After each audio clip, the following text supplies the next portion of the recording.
it's probably just how everyone talked about what they were into when they were in high school. But I remember like I had like this kind of like I had like a shield up whenever you were going to recommend anything to me at the time, because no matter what you were going to say at the time, it was going to be the best thing that ever existed. And I was get excited. I'm still that way. And I was like, okay, it's going to be the best thing that ever existed until he burns all his CDs again and starts a ska band.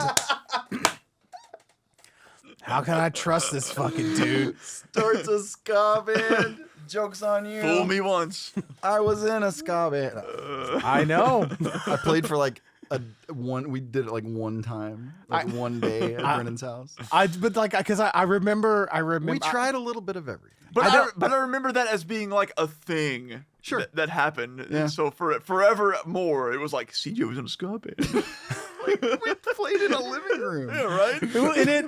But like this, like I remember it being like the talk of the talk of the school. Like one day.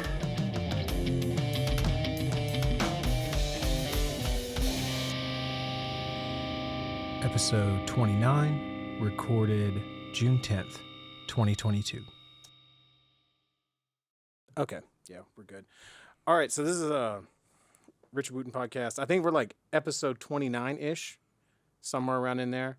Okay. Yeah, that sounds about right. Yeah. I have like issues about like, and I just haven't released them, and I'm probably just going to as soon as Things have been happening, like. Well, yeah, I did get COVID,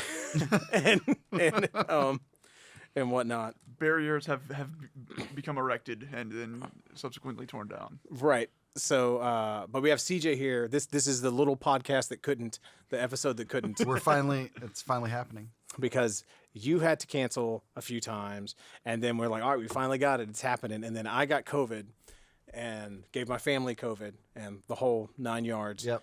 And so, and it was your turn to cancel, and you didn't. Well, I didn't say anything. I got in a wreck on the way over here. I actually walked the last 15 miles. My car was a burning heap on the side of the road. So it was gonna happen tonight. God damn it! You're like, I'm not gonna be the one. It's not gonna be on me, you son of a bitch.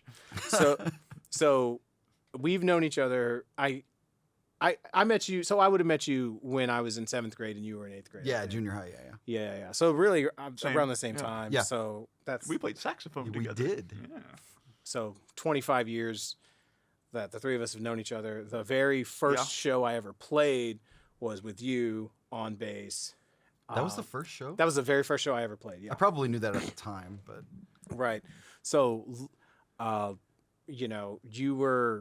we were in bands that shared members and experiences and would randomly end up playing the same show in Houston occasionally whenever, like, All Severed was playing and you were in Mr. Hinkus. Yeah. And then I was very lucky to see some of the legendary Hinkus shows, like at Fat Cats and whatnot. Me and Kevin Schubrick still talk about those. So yeah, I run into him every once in a while.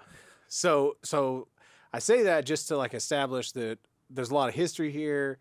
Mm-hmm. I'm really excited to have you here because it's really fascinating how much overlap there is in our musical growth and development, and then also the huge, tremendous divergences that there are. Yeah. And it's absolutely fascinating. And also, just to let everyone know, if you know the three of us, guarantee you, we just talked about you for the past hour before we pressed record. Absolutely. So we got all that out of our system. We're not going to do it now, but just know if you're like, I wonder if we did. Yep, we did. I wonder if they remember, but we know we remember it. Intimate details we far remember more than I would like to on some. It was a really awesome way for your wife to meet me for the first time. Yeah. She was like, "Oh yeah, I've heard you mention." Oh. Yeah, it was a lot of. That's what happened. Oh.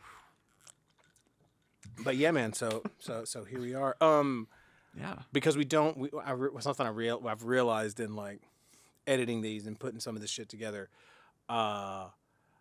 Crash course on the format. But you've listened to a few of them, I think, so you have kind of an idea. Yeah. So we just normally will like shoot the shit for however long about whatever, and then we'll kind of naturally kind of skid into the topic, and that takes somewhere between 40 minutes and an hour. Typically, it could be shorter, whatever. I'm mostly telling you this so that you don't feel any pressure I'm not worried. I've done podcasts with Brennan before, so Yeah. And they were far more structured. They had like, you know, Notes. it's time for the news. It's time for this I see. segment. What and you been stuff like playing? that. So yeah, man. Like it's so you brought in the playlist today. We're gonna get to it. I have probably like 2,000 words worth of notes or something. It's definitely a special playlist. And I'm sure Robert has a lot of notes. I don't have a single fucking note, but I have things to say. Okay. For sure. Cool. But this is the first, worth noting that this is the first half Yes. of what you brought to us initially. Oh yeah, because It was a fucking, I couldn't stop, man. it was a heap. There was a lot of experimentation in finding different types of music, and I didn't want to leave certain things out. I still did leave. you have to. I still did leave certain things out. Like You on the always way have over to. here, I was like, I just realized I didn't put any 7 dust on that. You know, and It's all right. We can talk about You stuff. know, I have a but lot of love for stuff. yeah, you know, but yeah, Yeah.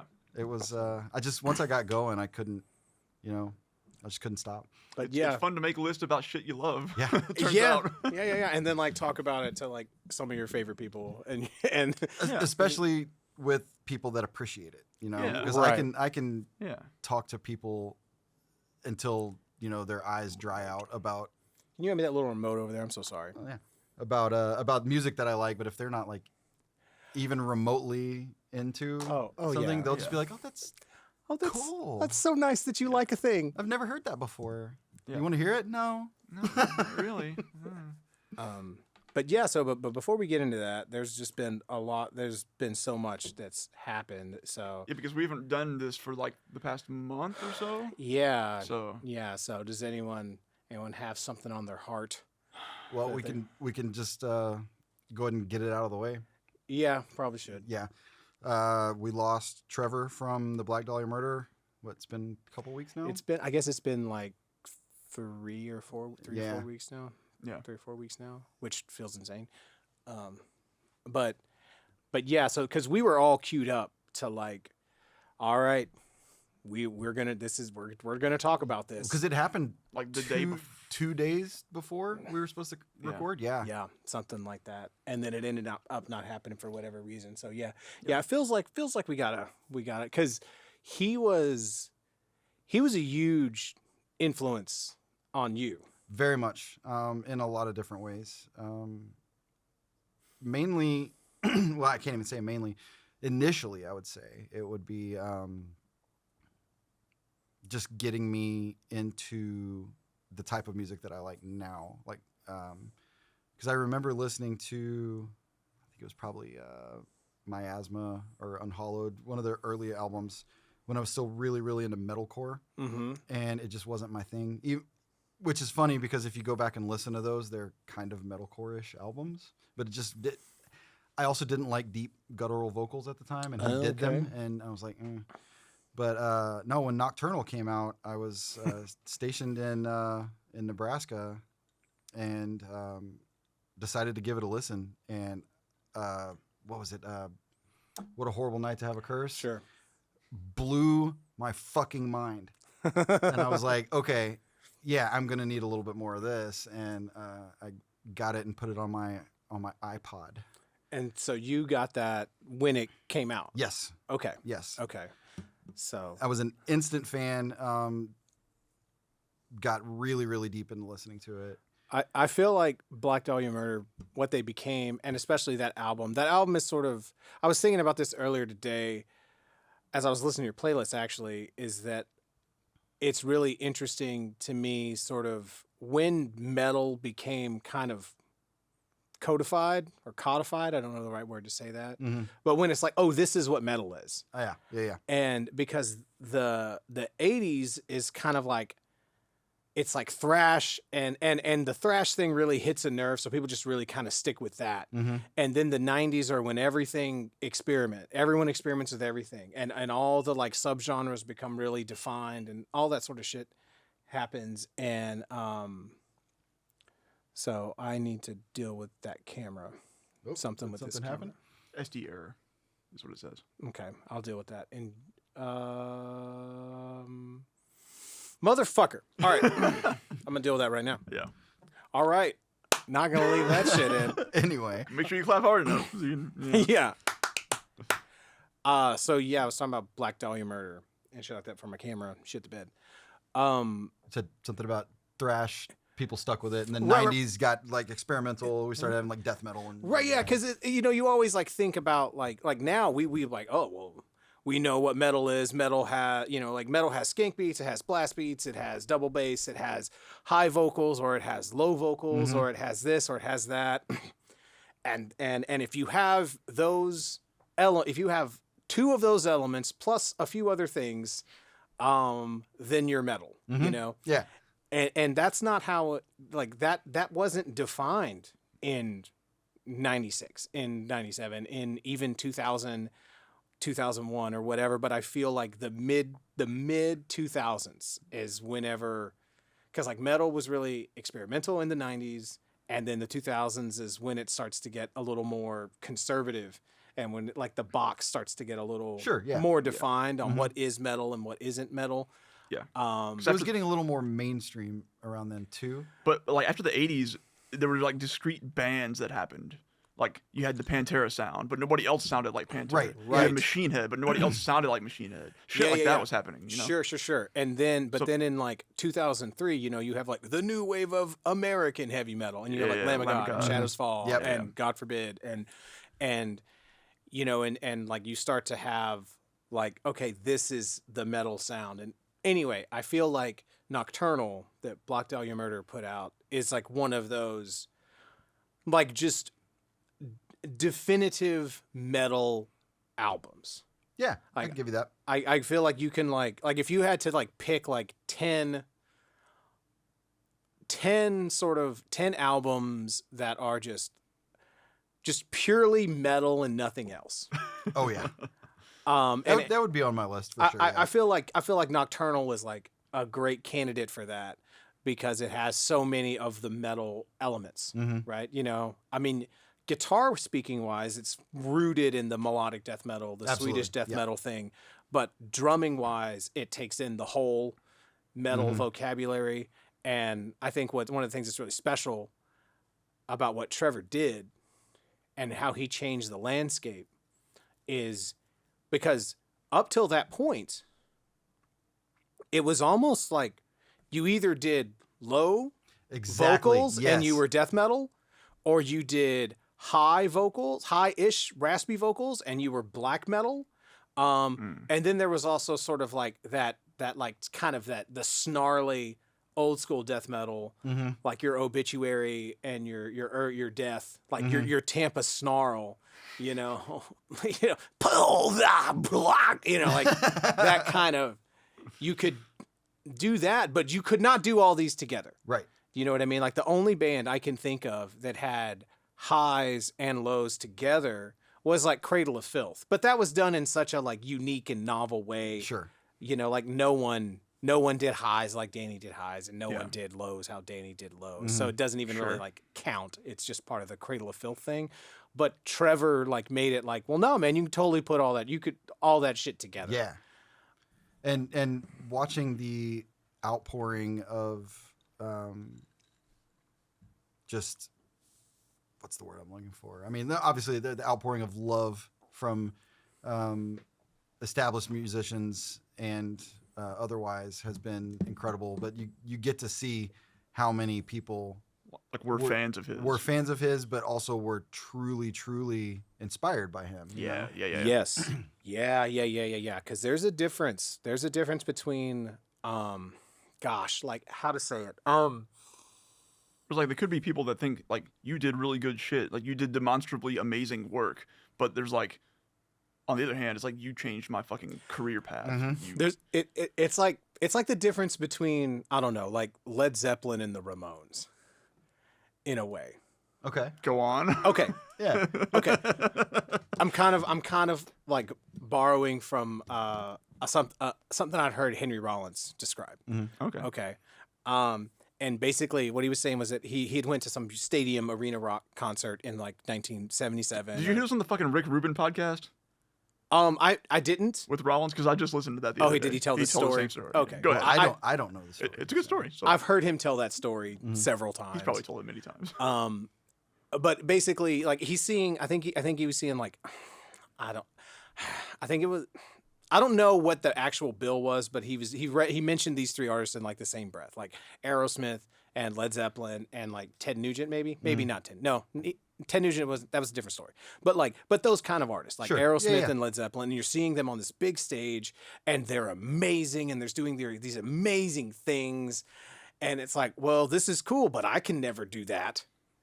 Right. And then he goes to this small, sweaty, hot, nasty club, and he sees the Ramones do the Ramones shit, and it's like, oh, I can do that. Mm-hmm. It's attainable.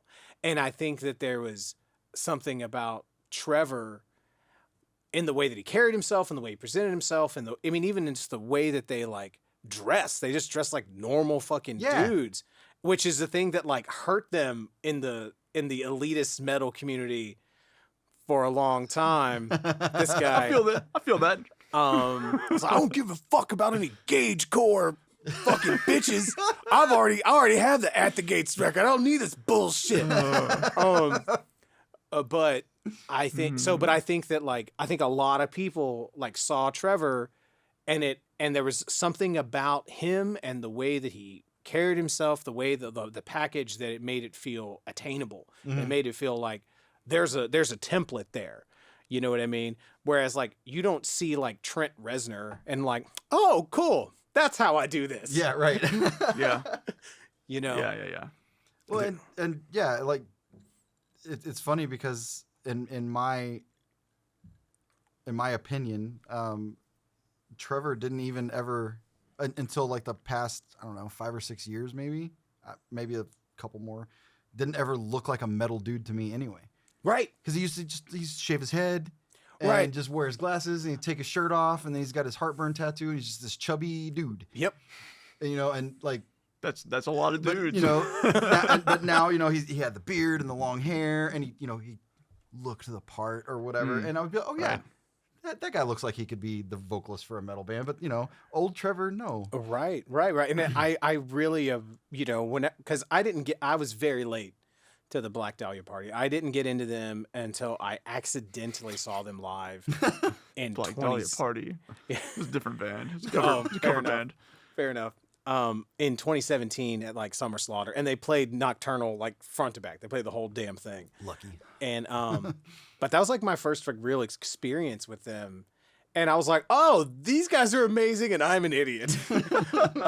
Because I was in Trepanation, and those guys loved Black Dahlia Murder, and Black Dahlia Murder was a huge influence on Jeff, and so, but like they would show me their music, and I was like, what the fuck, whatever. Yeah. You just tuned it out or what? It bothered me, like the way their image bothered me. Because they looked like a bunch of like scene metalcore kids, which was very triggering for me in the mid 2000s. I understand. You're talking about Black Dahlia at this point. Yes. Yeah. As they. Yeah. Yeah. And like the music, there was nothing that seemed special about it to me. Okay. It was because I had already went down I'd already went down those rabbit holes of like At the Gates and Entombed, and I was already like way into black metal and Emperor and all that sort of stuff. So there wasn't a novelty to someone putting all those elements together that I think was there for people who were just a few years younger than me. Yeah. If that sort of makes sense. Yeah, no, it makes perfect sense. You know what I mean? And I was like kind of an elitist douchebag too. Because I was 22. And that's how you are when you're 22. I was that way about my music. Right. Yeah, we were awful about that, but it turns out that just happens every like 5 or 10 years. Happening right now. Yeah, totally. Someone is discovering some new shit that has the same effect on them that Pantera had on us when we were 12 years old or whatever the fuck. Right. Yeah. And so it's no less valid. It's right. And I mean, honestly, I think that I just didn't get it. you know, if I was gonna like just be the most honest about it, like I didn't get it. I didn't get what was special about it. I didn't get that it was like, no man, this is like just pure distilled fucking metal. I like, you know, I was like, there's no like drama and dynamics and you know what I mean, this or whatever, you know what I mean. But Where's the storyline, man? I come for the story. Yeah, I don't know, but it didn't grab me. And so yeah, but when I did get into them, and then I started like digging into like all their stuff, you know, and sort of like, and you just sort of find out like how deep and knowledgeable that dude was.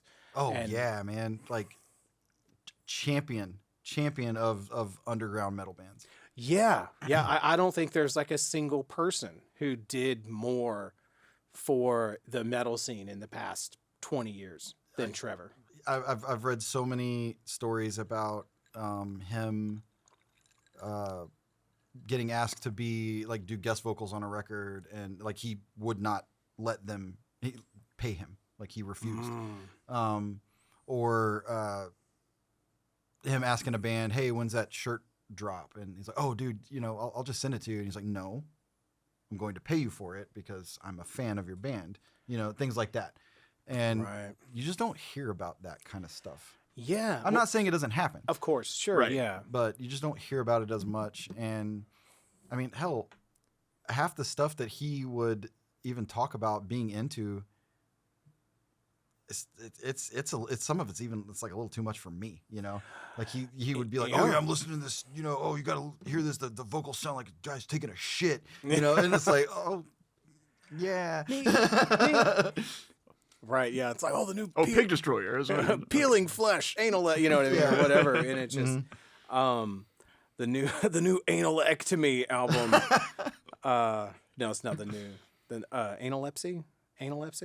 Yeah. Anyway, they're a great band. Yeah, they are really good. They're really good. Sure. Or I think Organectomy has a new album out. Also a really good album that just came out. I'm not lying. Isn't it that analepsy doesn't even have anything to do with anal?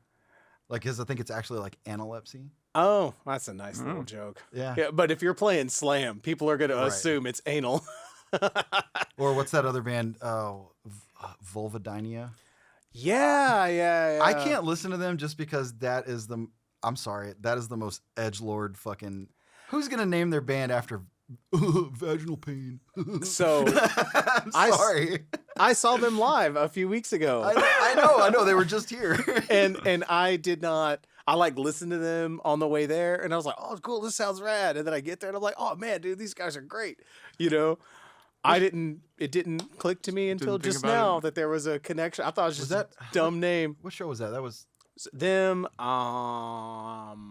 Inferi, Entheos, and Archspire. I was supposed to be at that show, and something came up, and I couldn't go. But I've been chatting with Malcolm from Inferi, their guitar player. Oh shit! Like a bunch because he paints miniatures like me. Nice. And we nerded out over that in a painting group. And then I was like, oh, by the way, I love your band.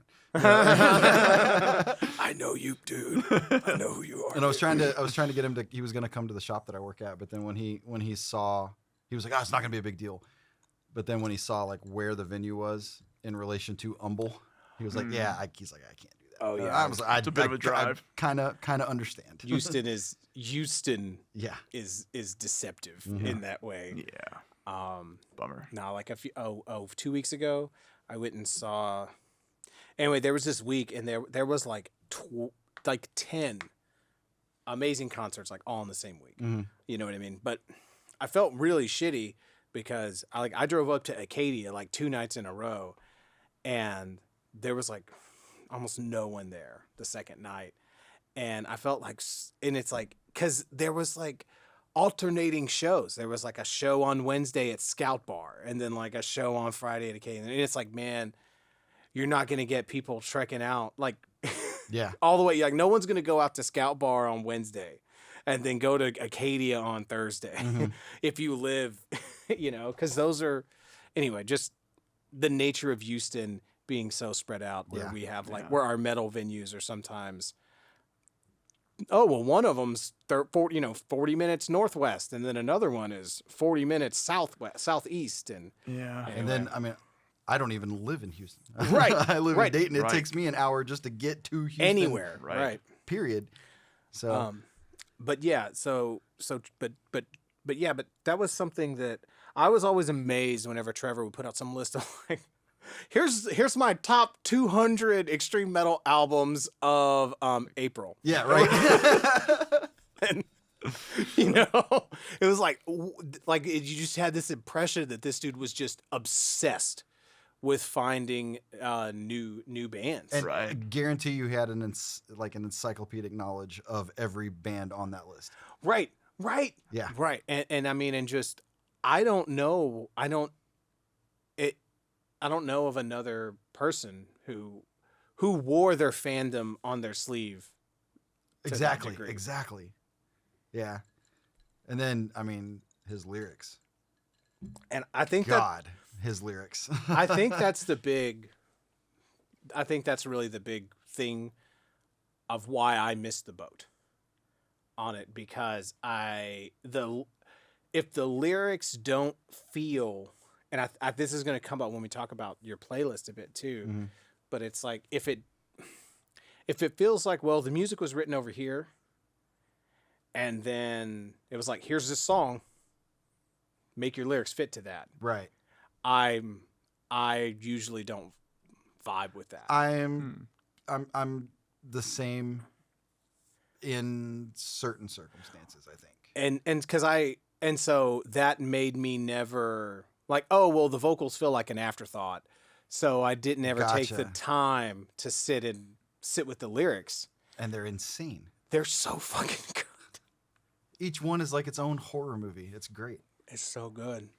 And then you sent me a few specific ones that were like, Oh. you were yeah. hurting. Yeah. You were hurting real bad.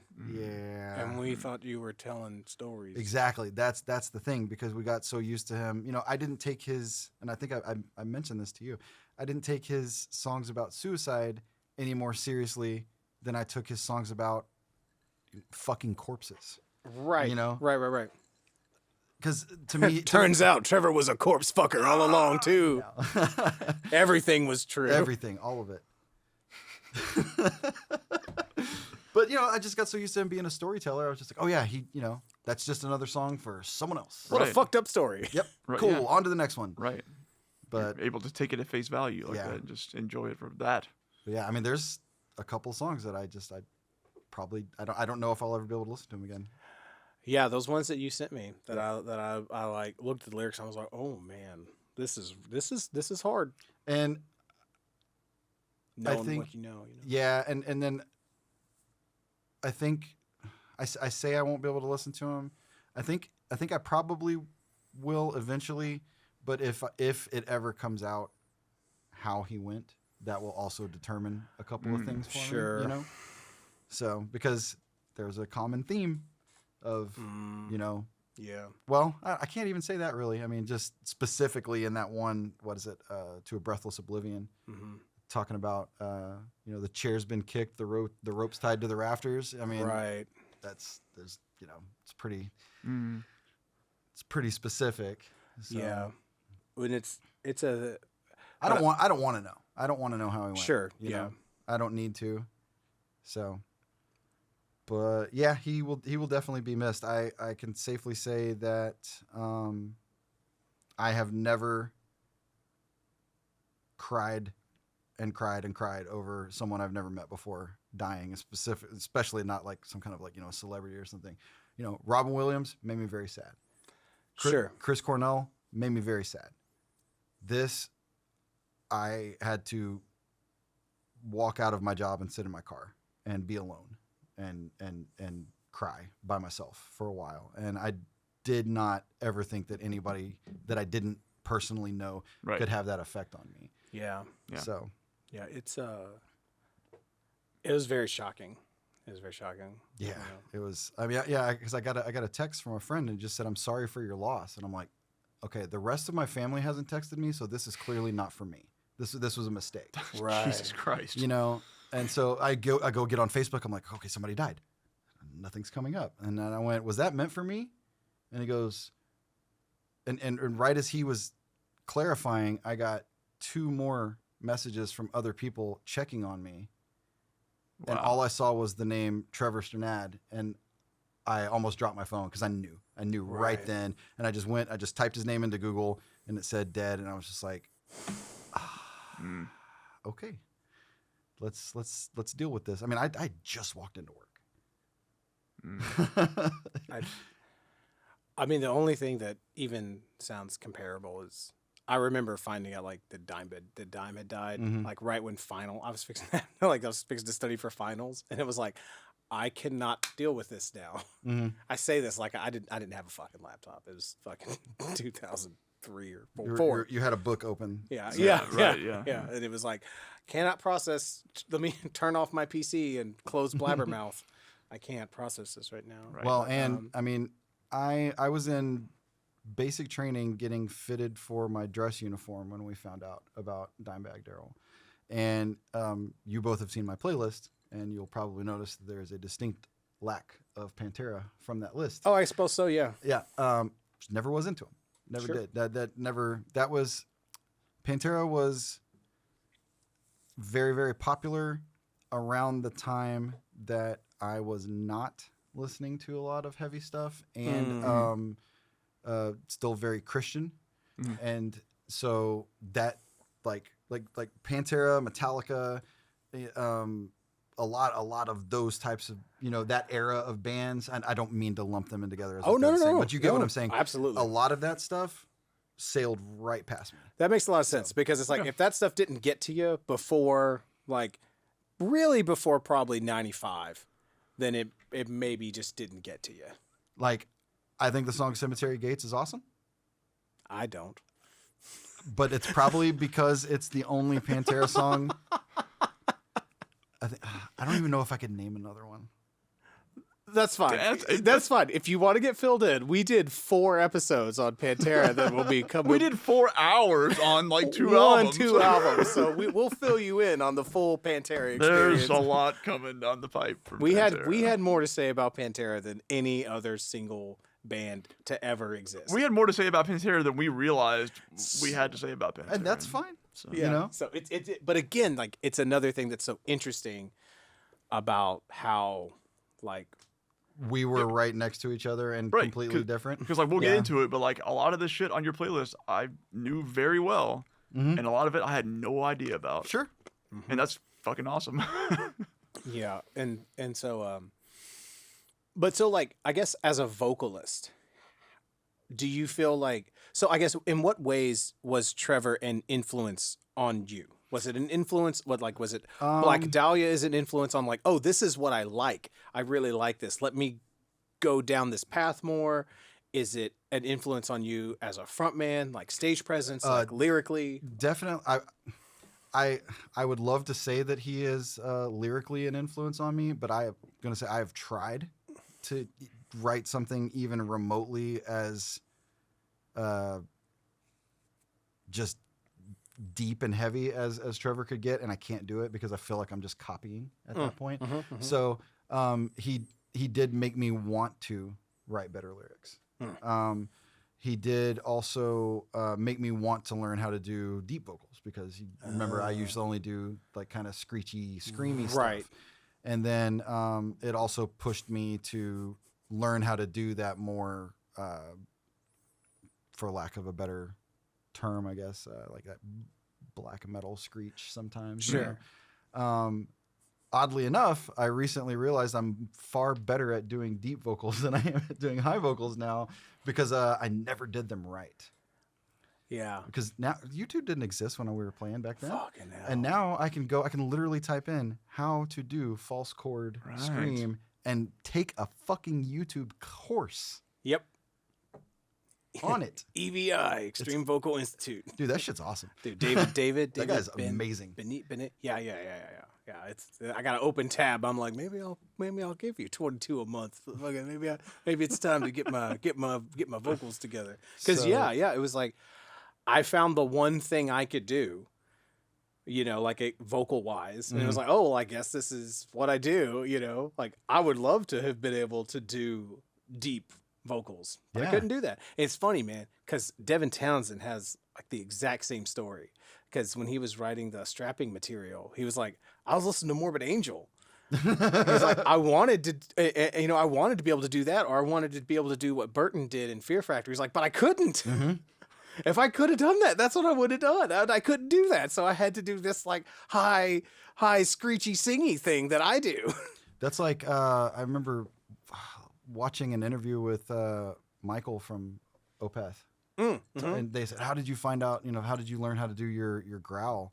And he said that he didn't even know that he was doing it because everything else was louder than him, and so he was just hoping that it sounded good into a microphone. I can identify with that. That's such a that is such a fucking kid playing metal music thing to fucking say, man. Like you don't know that you and the guitarists are playing different parts until it's time to record. Yep. Oh, that's what you fucking do? Who's wrong? I don't even.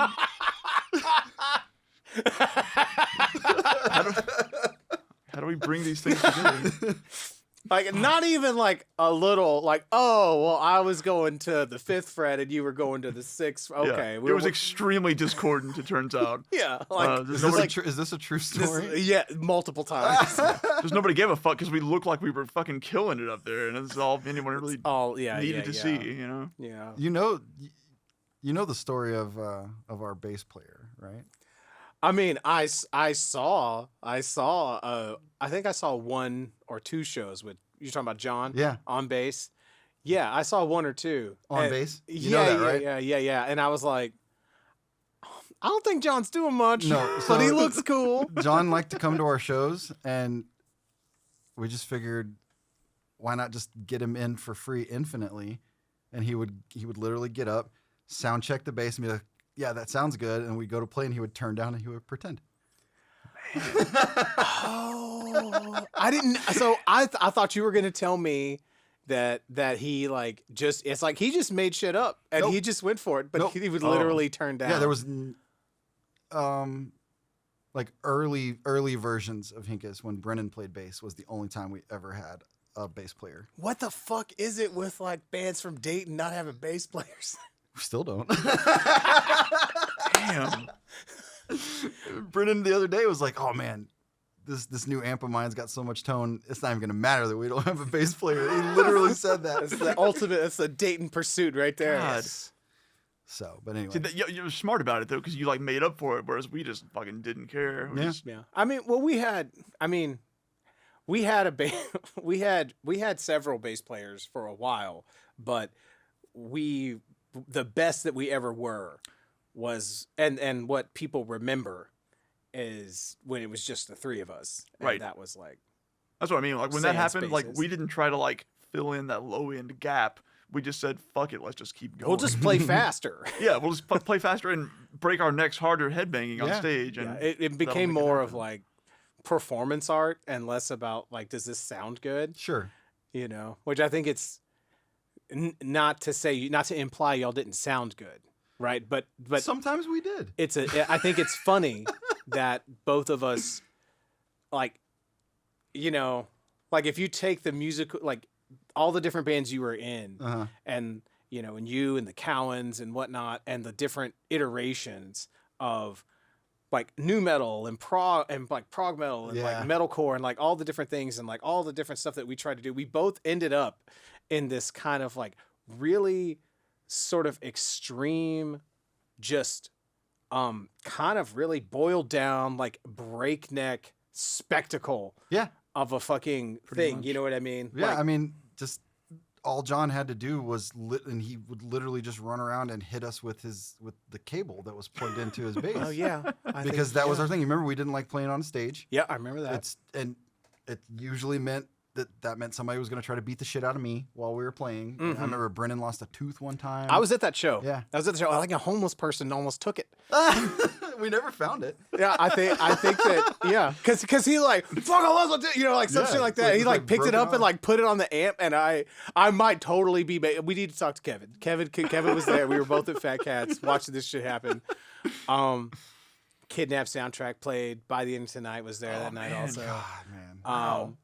And Kidnap soundtrack, huh? so, but yeah, like I was at that show. I remember seeing it. I don't think John played that one. It didn't matter because that was the thing. It's like if John couldn't make it, we're just like, our bass player couldn't make it. Oh well. Yeah, no big deal. You guys sound really good for not having a bass player. Interesting. But yeah, I remember just like Jason, putting the drums there right in front of the stage, and like I feel like it was the guys, and By the End of Tonight, like took turns like trying to jump over his drum kit while he was playing. Probably, like someone catches a foot on a floor tom and everything fucking wrecks, and it was just. It was the most beautiful, chaotic thing I've probably ever seen. So much blood and just pain. Yeah. Jeremy hit me in the face with his guitar once when he was trying to do the spin around thing, and all he did was just hit me right in the temple.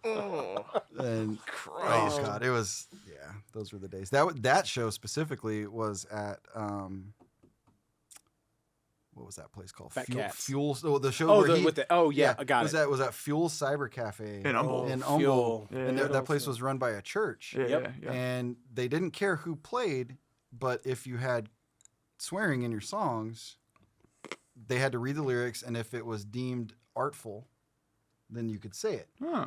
So Okay. we didn't have any lyrics that had official curse words in them. But we got there, and they made us sign a thing saying that we wouldn't swear on stage, and that made us very mad. And so I added a lot of new words to the songs that day, and we were not allowed to play there ever again. I remember Jose booked us at the Harbor once, and we had a few songs that like the chorus is just fuck you, very very cursy.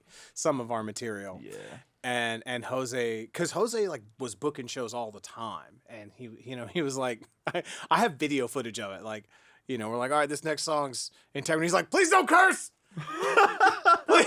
Like, integrity, it's like I was like, what do you want to hear next? Integrity with no cursing, I've never noticed that. And oh man, but I was aware, and like I try to be like, I didn't give a shit about like the Harbor or Christian this, that, or whatever, but I cared a lot about Jose, and it's like if Jose's asking me, then we're gonna find a way around. So we just I was like, Jeremy, how do we do this in German? right. So we just That's Fick dich. That's hilarious. We just did all the fuck yous in German. That is hilarious. Yeah. Something else I just remembered about that same show that I was just talking about. Brennan had a guitar that was notoriously Pointy. Well, fucking Ibanez. he had I think it was like a Les Paul or something, but it had a short in it, and he was always having to fix it. Oh. Okay. And that day it just went out. Okay. And he's like, fuck. And because this was well into the do not loan Hinkus your equipment era. Because they won't see it again. We would break stuff. We broke people's stuff all the time. We didn't do it on purpose. But the show that y'all put on, I don't know. Yeah, absolutely. And so the nature of Brennan the beast. shows up to this show with this bright, hot pink, no-name guitar with this shit-eating grin on his face. Fuck yeah, and we're dude. like, he goes, dude, my other guitar broke, and I just found this at a yard sale. Hell He's yeah. like, I don't even know what it sounds like. And we're like, awesome. And so we get to playing, and Brennan, being Brennan, decided, hey, man, this sounds like shit. And so he threw the guitar on the ground, and he stomped the tone knobs into it.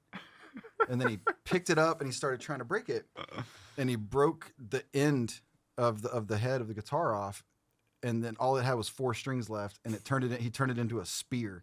And then once again, he was just like, and so now he's going like swinging it at people. Like he could have actually really hurt someone. Uh-huh. Yeah. And we just kept going. Man, fuck. That's fucking like, and it's something I want to add to this, to sort of like the chaos of Hinkus that we're describing here, is that they were all extremely amazing at their instruments. So that was another like essential element to like the disconnect of it, because Brennan is like one of the like, oh, well, you're clearly one of the most talented people that I've ever like. Oh, literally every instrument you pick up sounds good. And Jason is insane on the drums, like just insane, especially for someone who just learned. Right. You know. Right. Absolutely. And Jeremy always surprised me with the riffs that he would come up with. You know? And so there's just like a beautiful cognitive dissonance to people who are that good at their instrument being like, oh, I'm going to play on this guitar that I found at a yard sale and I don't like it, so I'm going to just break the motherfucker. Break it mid fucking set. I think he paid less than $5 for it. Awesome.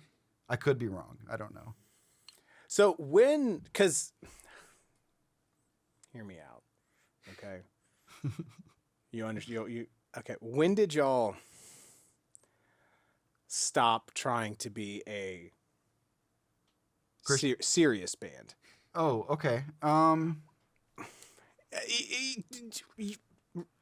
Do you understand what I'm trying to say? Right? I do. And there's actually a funny story involved with that I was going to bring up anyway, and so we'll just do a little segue.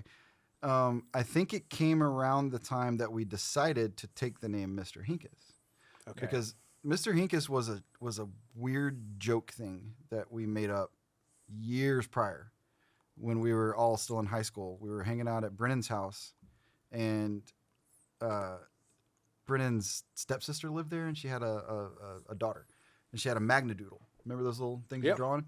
And so it's super late, and we're teenagers that didn't drink or smoke or anything, and so what do you get high on but sleep deprivation, right? And so we're at that point in the night where everything is funny. And we look over, and Jason has drawn this big-headed dude who's bald, and he's got walrus teeth and a stick body, and he wrote, "Mr. Hinkus goes to Delaware." And it was the funniest thing in the whole world. And so I can see it. That became a thing for when we were still playing as the Christian band with Josh McMahon. Chamber of Revelry. Yes. Right? Yeah. Or Marked by Movement, or whichever one of the million names that we had. Yeah. But so then we decided, let's see who will book us if we say, you also have to book our friend's band, Mr. Hinkus. And it was us on the instruments we didn't know how to play, and we would make it up on the spot and see who would stay, and then we would play after ourselves. Oh, that's fucking great, man. And it was funny. This is so like irreverent, disrespectful of the medium. Oh, absolutely. And whatnot, which is brilliant and amazing, of course. But it's like what? Why?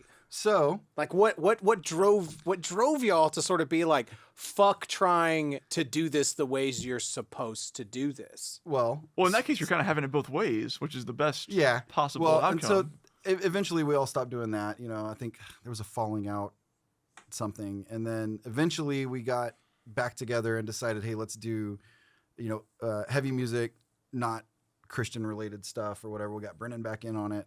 And we decided, hey, we're going to be called Jack Smirking Revenge, because we were all really big into Fight Club because it was out at the time. Because you were a teenager in the 90s, yes. late 90s. Yeah, because you had a dick in the 90s. And you were, And so we were trying to take it very seriously. We were building a website. We were trying to get, a web domain, you pay for it and all this. And we find out there's already this band from like Vermont or something called Jack Smirking Revenge. We're like, shit, we got to change your name. Mm-hmm. So Jason goes, well, hey, let's stick with the Fight Club thing, and we'll call ourselves Poor Chloe. Like, remember the cancer victim? Yeah, sure. Right. In Fight Club. It's not a bad name. And so that was our name for like a hot minute, okay? And so, and the guys, they're going to be great. They're going to be so happy that this is finally on record. Because we've told this story to so many people. So we were booked to play this big thing called the Texas Hardcore Super Bowl, I believe is what it was called, and we were supposed to drive down to like Victoria or something. Sounds like something that probably happened. And we get this email one day from I think his name was John, but his email address was splooger69@hotmail.com. And it says okay. All right. It says, okay. basically, I'm already in a band called Poor Chloe. I saw that you guys are booked for this show, but we've already put albums out on Bloodbath Records. Mm-hmm. You need to change it. And we're like, already? Jesus, man. Already. And so then we go, we look them up. We can't find anything about it. And we email it. We're like, are you sure? Because I can't find anything, you know. And this guy gets irate. Starts, you know, you fucking change your name right now, or I'm gonna come down to the Texas Hardcore Super Bowl and I'm gonna shove my BC Rich Warlock up your ass. And now we're in fight mode. Yeah. We've got like people in the Houston scene. I specifically remember this one guy was like, my fucking leg is broken right now and I'm on crutches. And if this motherfucker shows up, I'm going to beat his ass with my crutches. You don't have to change your name. We're like, fuck yeah. And it was like, Jason, open the email. Say this. You know, it just goes on. We're going to give Splooger69 what for. This goes on. This goes on for a while. Back and forth. This email fight. And, you know, we're like, we're not changing our name. Fuck this guy. And then one day, Jason goes to open his email to check to see if Splooger69 has emailed us back, and Splooger69's email is open. His account is open on the screen. I was wondering about this. It was Jeremy. Yeah. The whole time. Oh yes. It went on long enough that we were finally like, fuck this guy. Let's just be Mr. Hinkus, but still fuck this guy. And when we all realized it, we turned around and Jeremy was like, what? And we pointed to the screen and showed that he had forgotten to log out. And he just started giggling. And we beat the shit out of him. That's some like, so to clarify, Jeremy and Jason are brothers. Yes, Jeremy and Jason are brothers. Yes. That's some deep brother shit. Yes. I mean, 20 minutes later, we were laughing our asses off about it. Like, how could you know? And we had decided to be Mr. Hinkus at that point, and we're like, let's just go, and what we ended up calling go full Hinkus, which is just fuck it. Yeah. You know? Full Hinkus. And we were full Hinkus like from then on, you know, and it got to the point where I mean, Jason didn't even have a hi-hat by the time we ended that run. Jason, like, he couldn't afford one, so he just stopped playing with one because we broke it. And it was just, everything was full Hinkus, and it was just be as wild and weird as we could possibly be, without getting in too much trouble for it. You know, we had some ideas that, in hindsight, as an almost 40-year-old man, I'm very glad we didn't do. Sure, yeah. Because I don't remember, one of them got a hold of a bottle of Ipecac, and you know the stuff you drink to make yourself vomit. Yeah. Okay, yeah. And they really, really wanted to put drops of it in bottles of water and throw it out to the crowd. Ooh. And have a waiting pool that we would then put out and be like, we tricked you, but there's a place to puke. Like, it was going to be okay that we poisoned people. Right. So, yeah, clearly we didn't ever do that. Okay, that's not where I thought that was going to go. But yeah, but anyway, yeah, you made the right choice. It was around the time that we decided to take the name Mr. Hinkus that we decided to also not give a fuck anymore. Yeah. Wow. So. Wow. I like the story that I had heard, the very mild, not related to anything. I've never heard that. That's all very, very new. But it was just like how the musical side was, like, as a goof, you're like, hey, let's write a grind song. And then y'all wrote a grind song, and then you know, a grindcore song, and then you're like, well, fuck everything else that we've done. Let's just write another one of those. Honestly, I mean, that could be part of it too. I mean, I don't remember very much because I bet Jeremy would probably remember that a little bit more than I do, just for the simple fact that the other day at Jason's house, he was like, hey guys, remember this song? And he just played this song that we wrote 20 years ago. Right. That I don't even know if we ever played it live. Right. And he didn't miss a note. He was like, yeah, I just remember that the other day. I'm like, what? Fucking weirdos. Yeah, Jeremy was like that. Yeah. Totally. Like Jeremy remembers every song note for note that he has ever played, maybe ever heard. Um, I love Jeremy. he's a fucking freak. He's love- a dick. I hope you're listening, Jeremy. They're gonna listen. It was fucking wild because there was an episode we put out, the cattle decap one, where we talk about the cattle decapitation record and whatever, and I get a random message from Jeremy on fucking Signal, and he's like, "Yeah, so this just came across my feed." Like I was like, I wonder if the algorithm picked up on it because we say your name so much. Yeah, exactly. Jeremy Barnes lives in Norway, studies linguistics, likes flamenco, hates everything else. That's great. Yeah, Especially these albums that Robert picked. This time. yeah. Yeah, that's. I think Oh, that was so good. like for us, it was just a very gradual like whittling down of like there was this thing that me and Jeremy like wanted to create, and no one could even come close to keeping up except for Robert. And eventually everyone else just fell away gradually. We didn't have, because we were so committed to like, we're having bands with our friends that we weren't ever going to like kick anyone out because they're not good enough. We were never going to do that. But we did just keep upping the ante until Just sort of everyone atrophied over time. Well, and until sort of everyone like fell away. And then it was just like the three of us. And then it was like, okay, we don't need to ask. We don't need to talk about anything. We just need to do. And we are all on the same page. And then it was, but we were also so just very like frustrated and disillusioned and completely over all of the trappings of any of the genres. You know what I mean? Like we didn't care about looking metal, whatever that meant. We didn't care about any of that. We didn't care about, like, we didn't feel like we belonged anywhere. I mean, for me and Jeremy, it was like, it went beyond like not caring. It was like active disdain at a point, which was really unhealthy. Yeah, like I remember playing shows in Fort Worth, and it was like we were such dicks because there would be bands that were very good bands, and we would be like, that's not fucking art. That's just a bunch of stock fucking riffs that you fucking cobbled together. Wow. That's not fucking art. Yeah. You're wasting everyone's time. Well, we wouldn't tell this to them. Sure, no. You know what I mean? But we're like, sitting in the back, like, impress me, bros, or whatever. You know what I mean? But I don't want to, like, we didn't feel that way about every band. But we had, like, a very, like... There were bands who came through that were perfectly fine bands. They were doing a great job.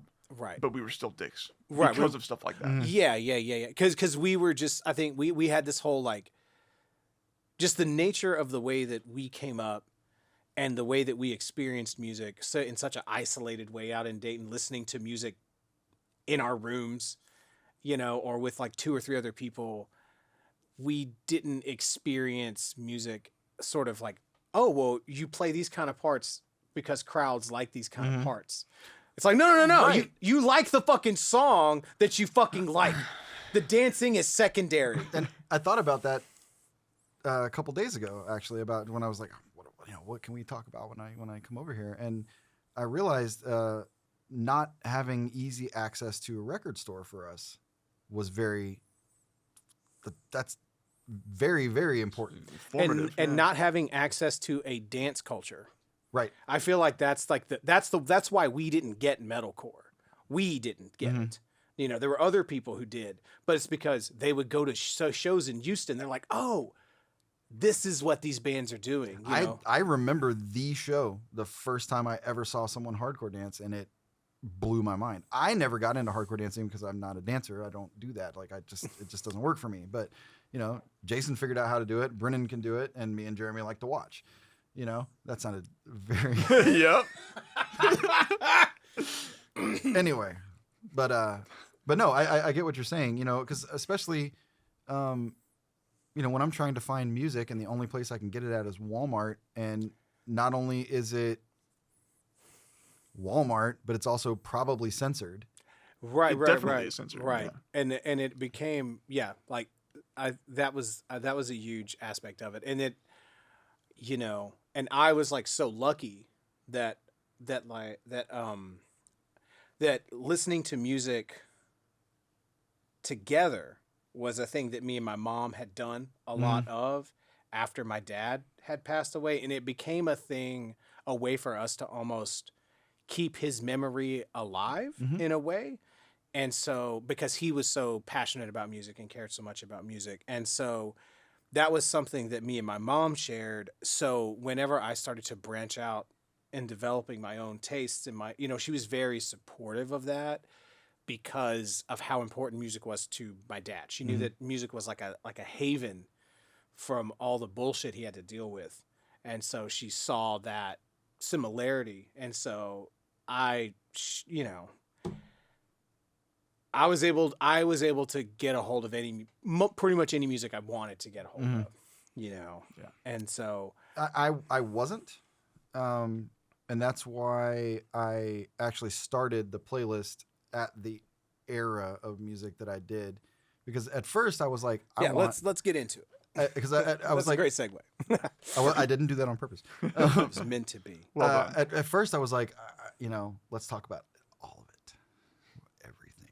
But then I was like, but no, let's spare them the, audio adrenaline, MXPX, KSBJ stuff, because you guys all knew me at that point in time, and you knew that was what I listened to. But I think you specifically, because we talked about it a few times when we were kids, I think you knew specifically the main reason I listened to a lot of it is because that's the only thing I could get away with listening to.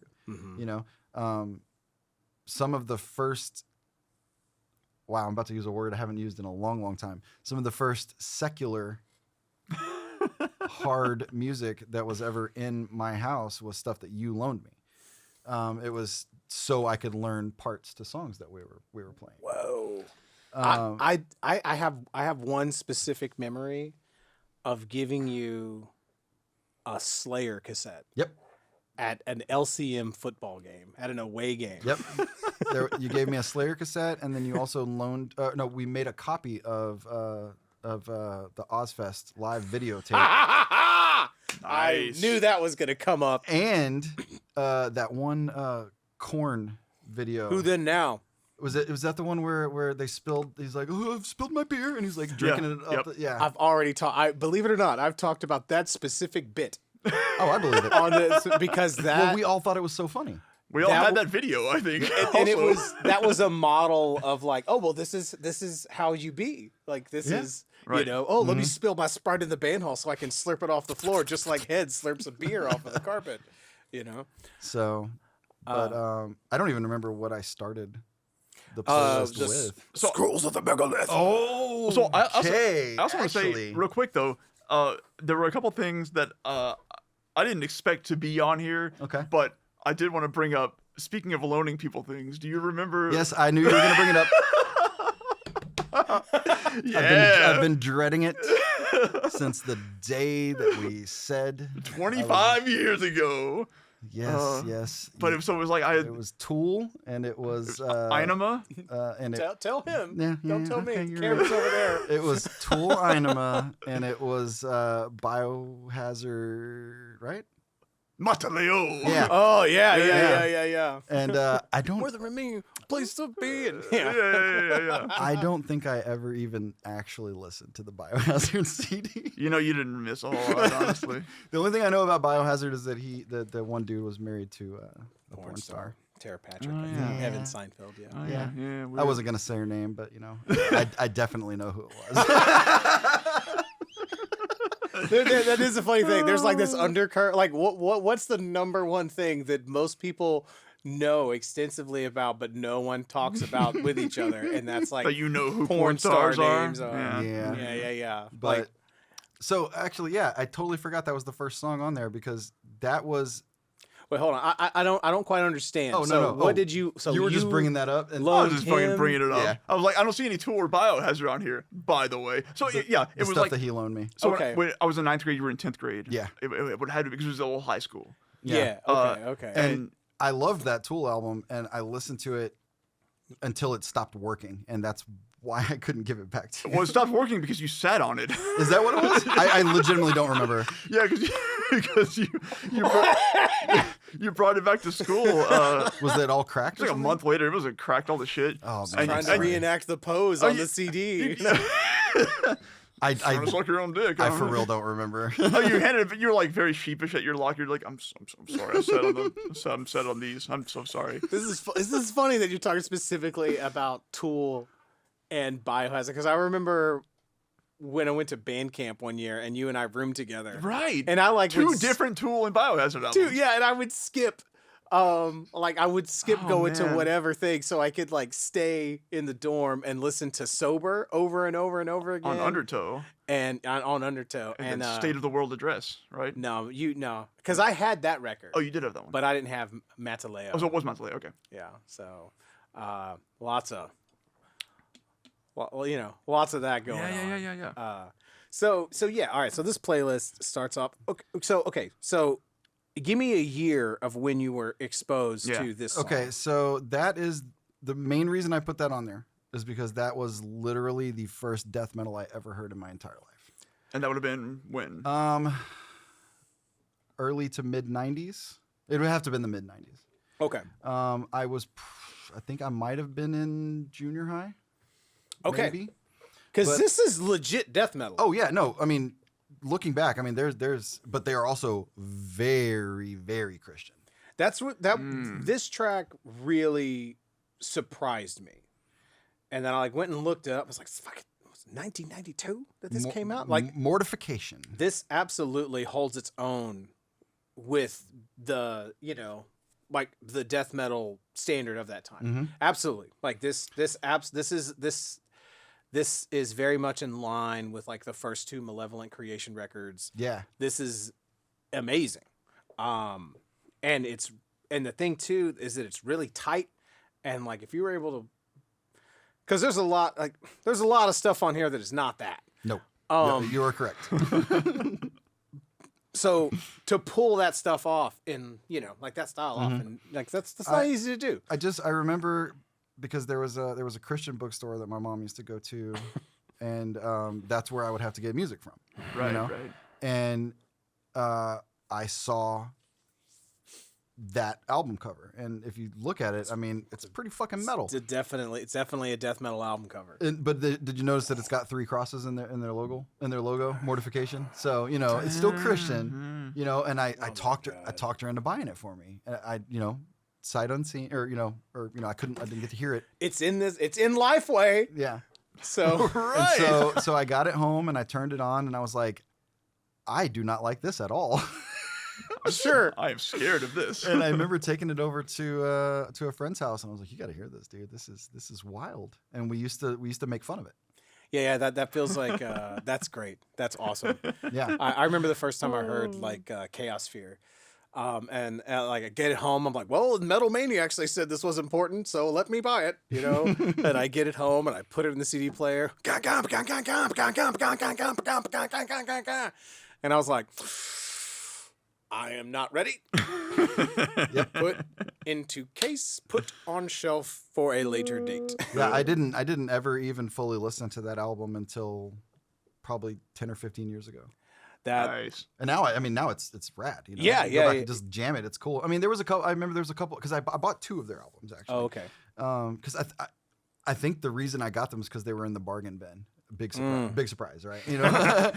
Turns out the KSBJ crowd wasn't fiending for Scrolls of the Megaloth. So there was Scrolls of the Megaloth. There was a song Mephibosheth. I think some like these like biblical names. Cthulhu-esque. I just remember like the name. lyrics were like Mephibosheth, blood covenant, and that was it.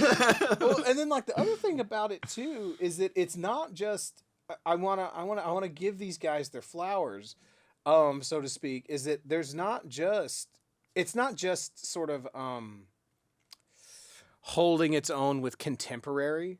It's also sort of alluding to things to come, because there's like some really like low, almost like guttural stuff. Yeah. Like not like just the normal death metal stuff. Like there's like a few like real like almost like getting into like that slam kind of approach to Yeah, he gutturals. was- and so it's like it's these guys are clearly in like, you know, like very, because that was always the thing for me with interacting with Christian music.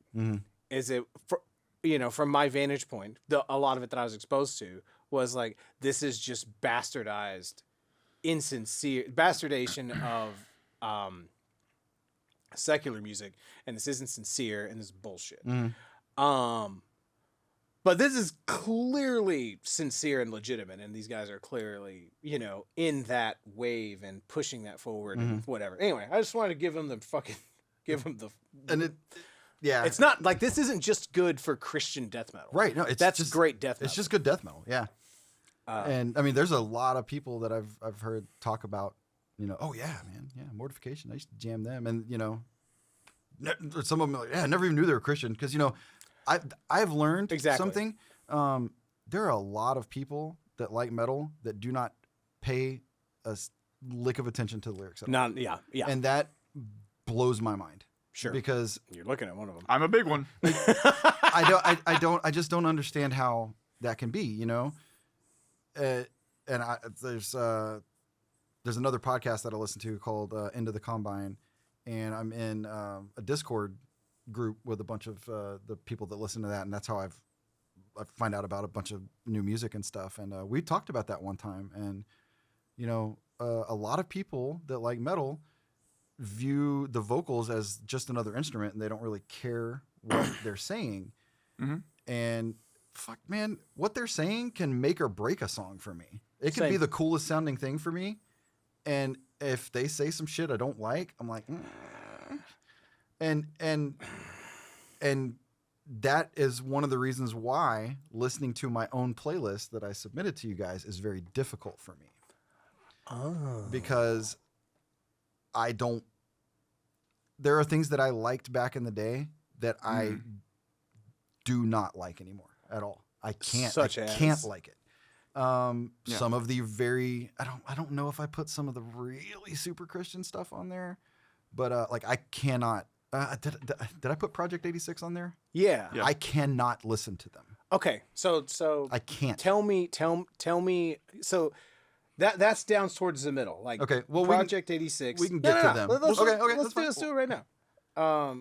So Project 86 and like Blindside, right? Those are sort of right by each other. I can still listen to Blindside.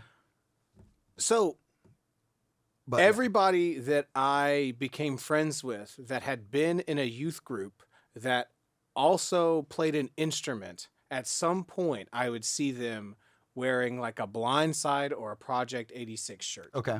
So explain this youth group metal. Project 86 was Christian? Yes. I didn't fucking know that. I just heard them when I was around that time, and just like they were big. They were getting when like the rap metal thing was big.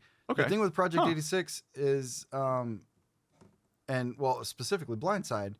Blindside was on one of the Tooth and Nail compilations that got put out. I believe it was songs from Penalty Box. Okay, and that was a Christian like hardcore label. Tooth and Nail is or where metal label. It wasn't even metal at the time. It was like where you got your Christian punk, you know, your OC Supertones, your MXPX, that kind of stuff. And I heard Blindside, and I'd never heard anything like that before at the time, and I was like, this is a little harder.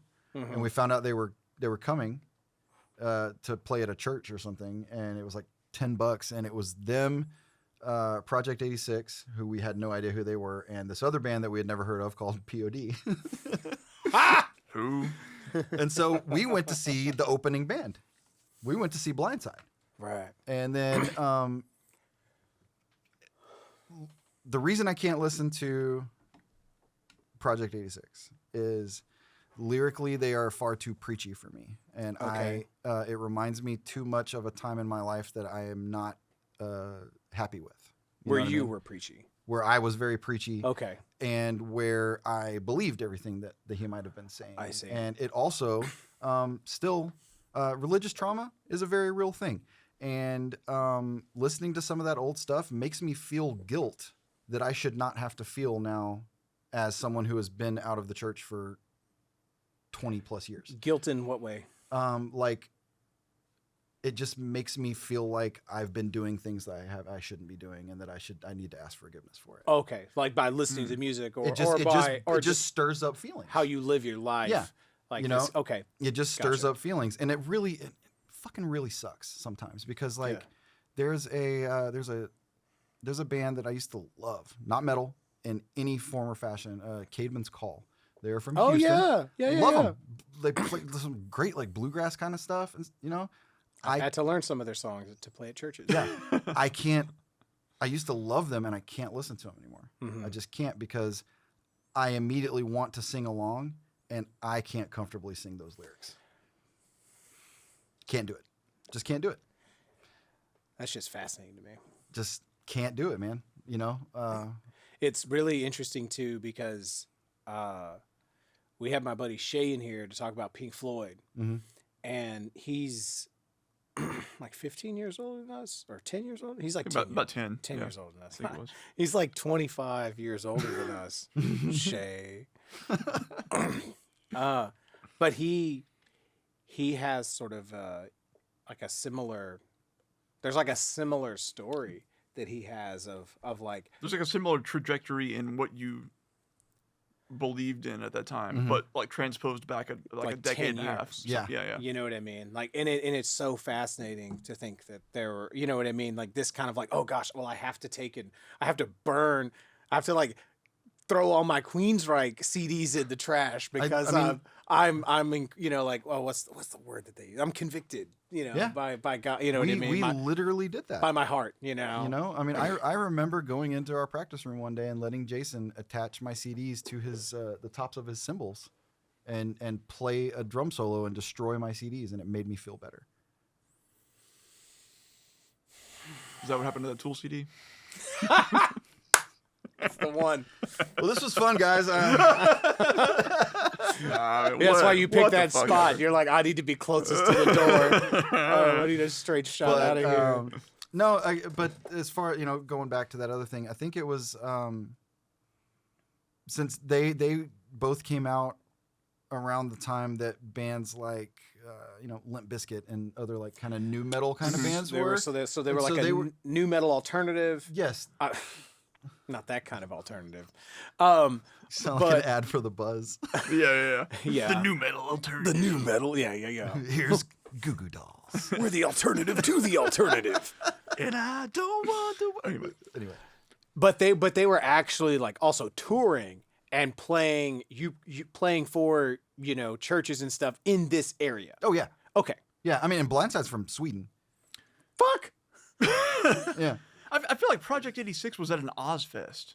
I believe that they were because You might be mixing them up with Apartment 26. You might be fucking right. You could be Because Apartment 26 was Geezer Butler's son's band. and that was Yeah. around the time that I saw them at Ozfest 2000. word number bands were really big. Oh That's yeah, true. sure. Word number bands were really big, and then after that it was verbing. The verb, the noun. Verb the noun, yeah. Yeah. Which is why the band Slice the Cake is fucking great. Yeah. Robert's eyes just rolled out of his butthole. I hate it. There's shit like that that's come and gone over the decades that like I hated at the time, but like made peace with because who fucking cares? Sure. Korn, Fine. classic example. Who fucking cares? It's a Yeah. good band. Mm-hmm. The Strokes, the Killers, the fuck all that shit. But who cares? It doesn't matter. Right. It's fine. But so you're okay with it? I'm okay with all Oh, of okay, it. cool. It doesn't matter. No, I'm just making fun of it. It doesn't. It's whatever. Yeah. There was- but there was a time where I was like, man, fuck this shit. Well, verbing the noun, and then also verbing name with the same. Yeah. You know, asking Alexandria. Oh yeah, yeah. sure. You know, Yeah. things like that. That was Verbing the big. noun. Yeah. Protest the hero. You know. Yeah, that's a good one. Mhm. all that They're kind of actually stuff. they're not a bad. They're a band. great band. Yeah. They're a great band. So yeah. You know. Anyway, But yeah. Okay, so that sort of answers my question. So, but they were literally touring and playing in this region. oh for sure, yeah. Like I mean, that's why I like when I'm like, oh well, I have these friends and I have a band with these guys in Beaumont, and I'm jamming with all these dudes, and it's like, why was another goddamn fucking Blindside shirt? You know? well, I mean, especially around that time, there was a big festival, and fuck if I know if it still happens, but Cornerstone Festival, which was the Christian equivalent of walk in open air or something. Not what But I I mean, thought you were could about to say. you could literally go there and you would go and you would camp, and that was sometimes that was the only way you could go see bands like Living Sacrifice or Zayo, things like that, because they weren't going to come down and play in Houston because they were still just kind of whatever. But all of those bands, if you wanted to go see the Agony scene, you want to go see the crazy metal, like the actual metal bands that were, because a lot of those bands were Christian. I see. Just to get on a label, Agony scene was very much one of those. Oh. I thought about that. And that's something I never considered. Yeah, exactly. Yeah. But yeah, that was the thing that always confused me about the Christian, like moniker, like, oh, this is Christian music. I was like, okay, I get, because I ended up sort of backing into that scene because I started playing in churches and doing church gigs in like 2005. 2005. Yeah. Because I was in a bar band, and some of the guys I played with in that, like, they were also, music pastor. And so I was like, well, I need a drummer, and you don't have a drug problem, and you show up on time and you care about trying to play music. So I don't care that you don't know who, DC Talk is or whoever. We'll just learn the songs the morning of, and it'll be fine. But I ended up sort of being around a lot of that sort of stuff, but it was just always so confusing to me. It was like, what do you mean, like Christian music? Because that's like green music or like purple music. It just a table music. Like it seemed like such a meaningless. Sure. Yeah. I was like, do you mean music played by Christians? Or it's like, yeah, what is it? What is that aspect that makes it that? Is it trying to get the point across? It's funny. Yeah, why do you care? That was always a big thing that we would hear. Some people be like, well, are they a Christian band or are they just Christians in a band? Huh. Okay. Like, I mean, can't like, well, they don't talk about anything bad, but they also don't. They're not preachy in their songs, and they're openly Christian people. Isn't that good enough? Because that's not like, are they? No. Everything you do should be in worship of. Are the they Lord. Spreading the message, or are they not? Exactly, dude. I know someone. I was privy to something recently of a music director, like part-time, doing amazing work at a church, being accused of not selecting like holy enough music, and he was like, you know what, my resume is stacked, I'll be fine, I'll see y'all later. Okay. And I'm not talking about like, it's like, okay, you're doing too much you're putting too much U2 and Coldplay into the worship service. I'm not even talking about like that. Like, I'm talking about like the classical music selections that he had built to do with the community band there, or like, the hymns and stuff. Well, no, because he I don't want to say too much. Sure, but it's like he was pooling resources and and had built up enough people to put on really good classical concerts. Oh, okay.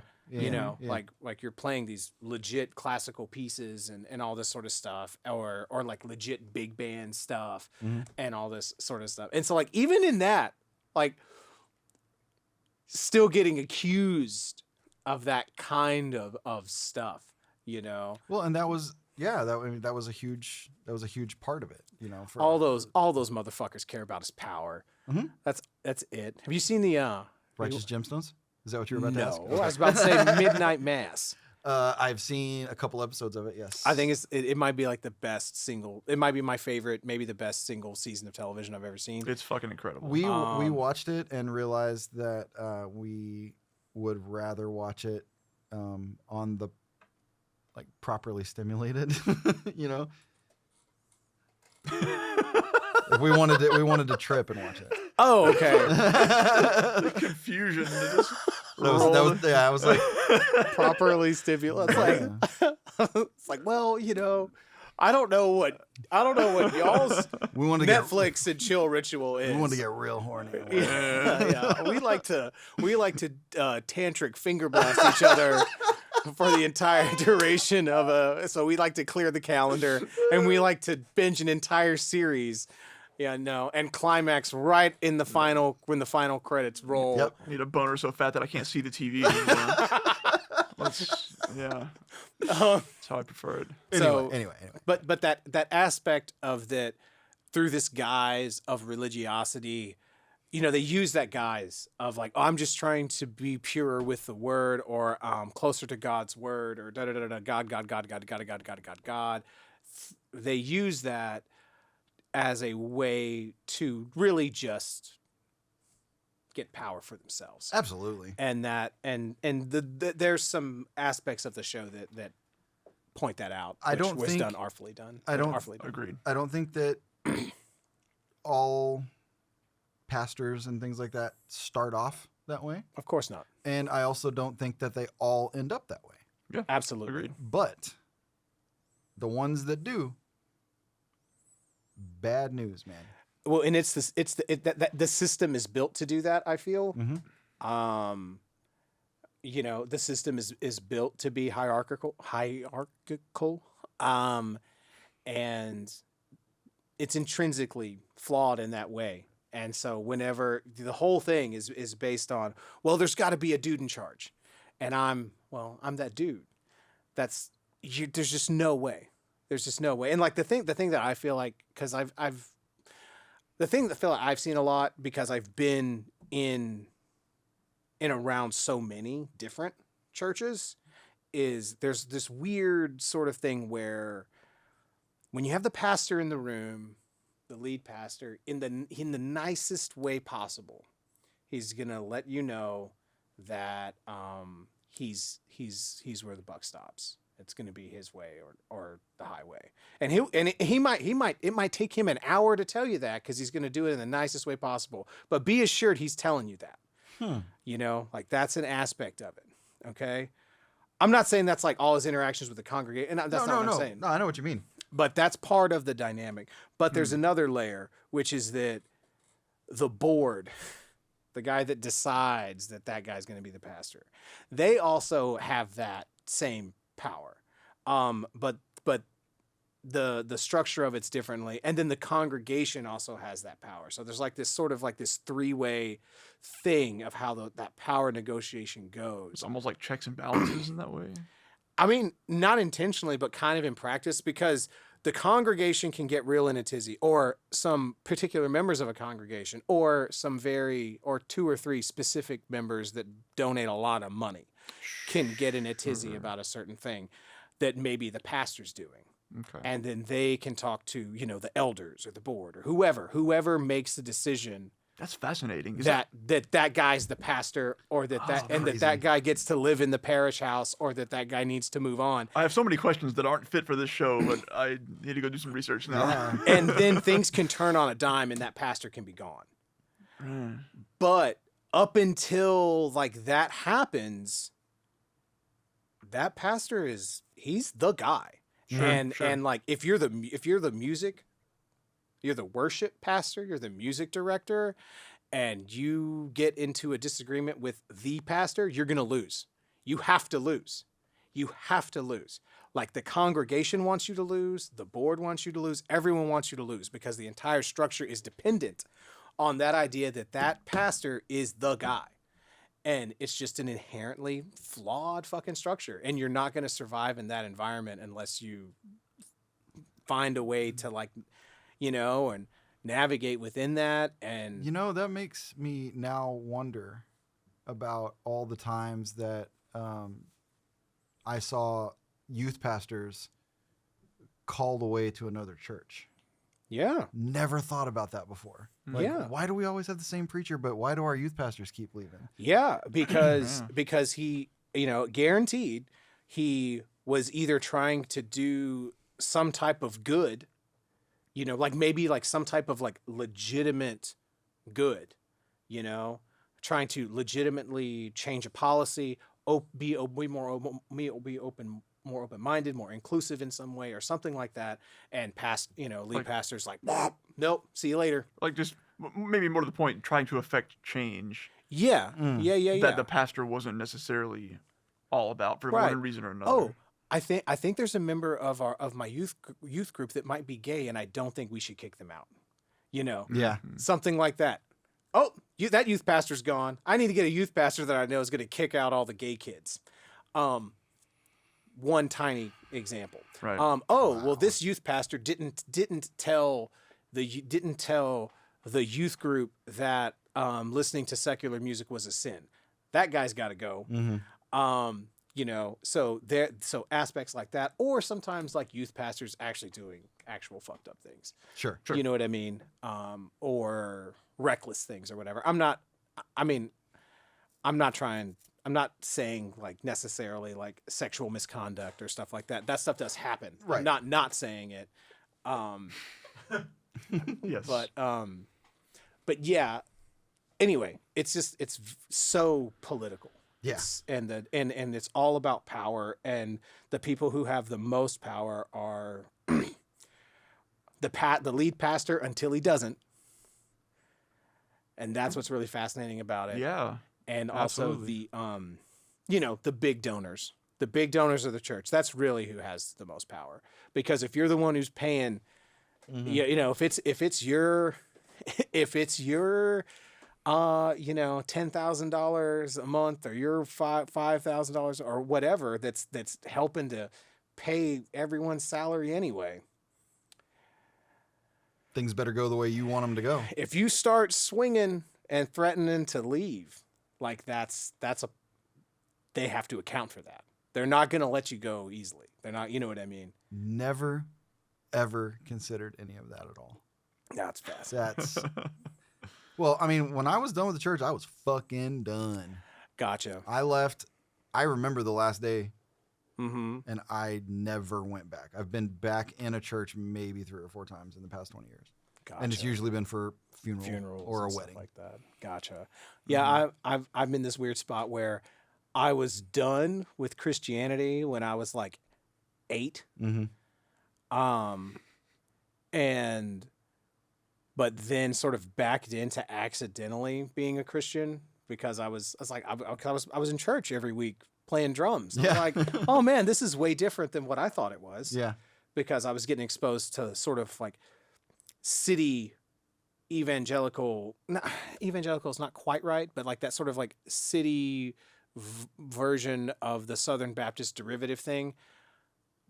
Modern. Which is, more modern. Yes, modern. Which is different than the small town. Because small town Christianity is like this. Especially the church that I went to. Yeah, because small town Christianity, to me, like my like hot take on that is like small town Christianity is like this, and it's trying to figure out who doesn't belong and to tell you to get the fuck out. Like it's looking for outcasts and sacrifices to make example of and push away, because the building's already paid for.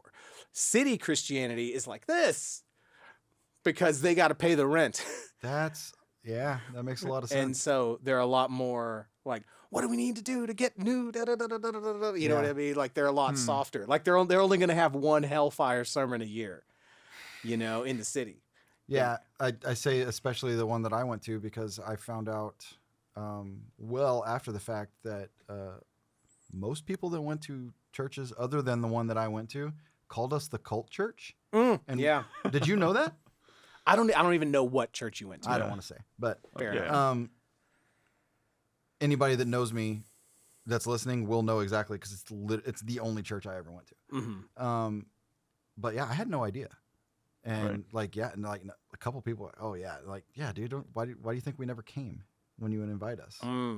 Like you guys it was a little too much. Like, what? I thought we were just like Southern Baptist, but apparently we were a little too much. A little too much. Yeah. And so, Man. but yeah, all that is fascinating and interesting to me. Yeah, absolutely. What did I do? I am so sorry, but there's no camera over here. Oh, So if you, I've been staring at you this whole time. Yeah. Sorry. And it's these tiny things that like I am painfully aware of because when I edit these, It's all good. and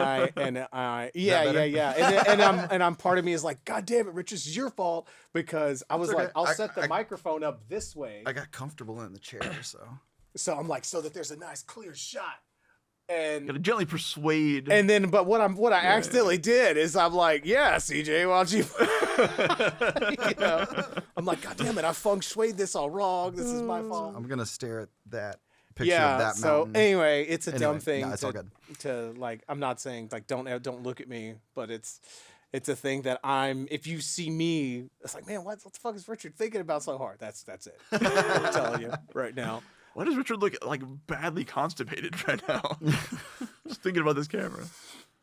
So yeah, This is what I'm doing. But yeah, but I find I mean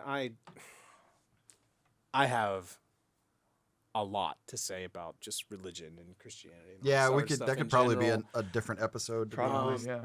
But I do think it's really fascinating that this is something that affected your discovery of music, your interaction with music, and all that, because that is kind of a you know, well, and you're not the only one that it affected that way, Mhm. and so there is a bigger theme with this, which is that like a lot of the people that I knew that ended up playing in metalcore bands or hardcore bands, a disproportionate amount of them came out of like youth groups. And so what was it about like the hardcore scene or the hardcore aspects of it that resonated with, you know, like youth groups? Because I don't know any like former youth group people who ended up in metal bands as much. Like that was I think way less common. I think honestly, I mean, just off the top of my head because I've never considered it, but I think it probably has a lot to do with the camaraderie aspect of the hardcore scene. Mm-hmm. You know, where it's this whole like we're in this together, we're gonna sing along kind Right. of thing, and it kind of feels like you're at church sometimes. You know, Mhm. and I think maybe that might have something to do with it, just like from a comfort zone. And do you think that I mean that there was just more also that there's just more Christian hardcore bands? I mean, it could be that. It could also be that there is a lot of positive hardcore, whether Sure. it's Christian or not, and so that could resonate with a lot of people too. Right. Lyrical right. content. There's some badass Christian hardcore bands. Sure. To be honest. No Innocent Victim. Those guys fucking rule. But you know, then you break their name down and it's NIV, like the Bible. You know, It's always something with these guys. Always something. Like my first thought there would be like the most obvious possible explanation would be like the juxtaposition of having this like you know, sheltered religious life and then being exposed to this extreme thing and just being naturally drawn to that and go, holy shit, look at this. This is amazing. Yeah. And so I can see a clear path to be like drawn to that. Mhm. So I know. I don't know if it's on that playlist or the other one, but there's a band called that I love called Strife, and they Yeah. I think there's one on here. yeah, I think it's probably Yes, around Waiting. Snapcase. Yeah. Yeah. That Snapcase song's so fucking good. Dude, It really was. Their Anyway, snare we'll sound get there, is yeah. so good. I love it. That's the But no, they used to play in churches. You know. thank you. Strife did. Yeah. So I always found that fascinating because they were up until a while back they were like a straight edge band, and so they could kind of. Oh, And so I think Straight that edge probably bands. has Oh, that wow. probably helped a lot too. there's that's the straight edge scene, you know. that's got to that's Right, definitely yeah. got to be an overlap. I forgot all about that. I didn't even think about it until just now. So That's definitely got to be an aspect of it, you know. And but yeah, no, I don't know. That's always something that I've sort of, you know, like seen and acknowledged and like kind of wondered about, you Mhm. know. And well, I know for us it was like we started off like I was into punk rock stuff that like Brennan had showed me, and then I was like, oh wait, but here's he's like, yeah, here's Rancid, cool. Yep. And then I'm like, oh, but also here's MXPX. I can listen to them and not get in trouble because they're on a Christian label and they talk about God a couple times, you know? oh my gosh, just what a like crazy And- fucking calculus to Yeah. have to always Uh-huh. be. So okay, let me ask you this. Sure. Because I remember even me sort of being, because like, all right, so like my Jesus shit, my Christian stuff is sort of based around that like my dad died. First of all, I was raised Catholic, so Catholic is like a whole different. That's a whole different. That's where I was at too. Yeah. Yeah. And it's like no one. If you're Catholic, no Catholic like believes that much. This is What do you mean? no, like, okay, the way that I know Lord, I know what you're saying. like the Lord gave me 7 days. 7 days out of the week, I can give him 1 hour. Like that kind of like, I go to church because it's my duty. And that's where you get forgiven for the shit that you did for the week. The theology isn't really that important. Yeah. It's clocking in. It's doing your work, just like, I see what you're saying. you know what I mean? It's not like it's not about having a born again experience and having a relationship with the living God, your Lord and Savior Jesus Christ. It's not about a personal relationship with God. No, not at all. It's about doing your time and going to church. Doing your time is a good way to put it. And so, Have you ever heard the Eddie Izzard skit where he talks about how boring the fucking Church of England is? Oh yes. In, I love in terms that of like singing their hymns and shit, it's like, oh Lord, my God, it's like the most. bit. Yes. yeah, That is what that is. That is what that always felt like to me. Being there was like Yeah. nobody wanted to be there doing that shit. yeah, it's like, you know, like as a kid you go and it's like, of course this sucks, son. It's supposed to suck. Do you think I'm enjoying this? Why do you think your father never comes? Like, you know, For me, it was like, oh, what's that? You don't want to get up and go to Sunday school? You're too sick? Well, then, you know, it's just like you missed regular school. That means you're too sick to play with your friends today or watch cartoons later. Okay, I feel Yeah. fine. And so my mom, like, this didn't always manifest with her in a healthy way, but my mom had a very low tolerance for bullshit and hypocrisy. Very, very low. And so, like, once my dad died, she was, you know, like, she had very sort of tangible, like, sort of theological questions that could not be answered. You know, like, you weren't going to be able to, she was like, my husband was a good man, and now I'm a widow. And my son's growing up alone. We just moved out here. We're all by ourselves. Don't tell me God has a plan. That's not good enough for me. You know, so she had like a little bit of a crisis of faith that no one could give her answers for. And then also she's such a like, you know, the way that she was that, you know, she was like, I don't want you going to church because I think those kids at church are fucking dickheads. I think their parents are hypocrites, and I don't want you being around them. I mean, I haven't seen your mom in a very, very, very long time, but I still that's pretty much the way I remember her. Yeah, it's sort of like a very much a like. Well, it's like there was the theological aspect, but there was also a very practical angle to it. Right, of like that just makes sense. That Yeah. kid's a dickbag. Don't go near him. yeah, well, and it was just like she did not care about like the keeping up with the Joneses social pretenses of all of it and the politics all of it. She was like, no, fuck all that. Mm-hmm. So I wasn't like I didn't. So she started to drift away, and then I like discovered there were like other religions, and I was fucking mad. I was mad at my family because I was like, wait a minute, whoa. You told me you knew where my dad was, and you don't really know. You think you know, but you don't know. You don't know in the same way that you've been teaching me other stuff.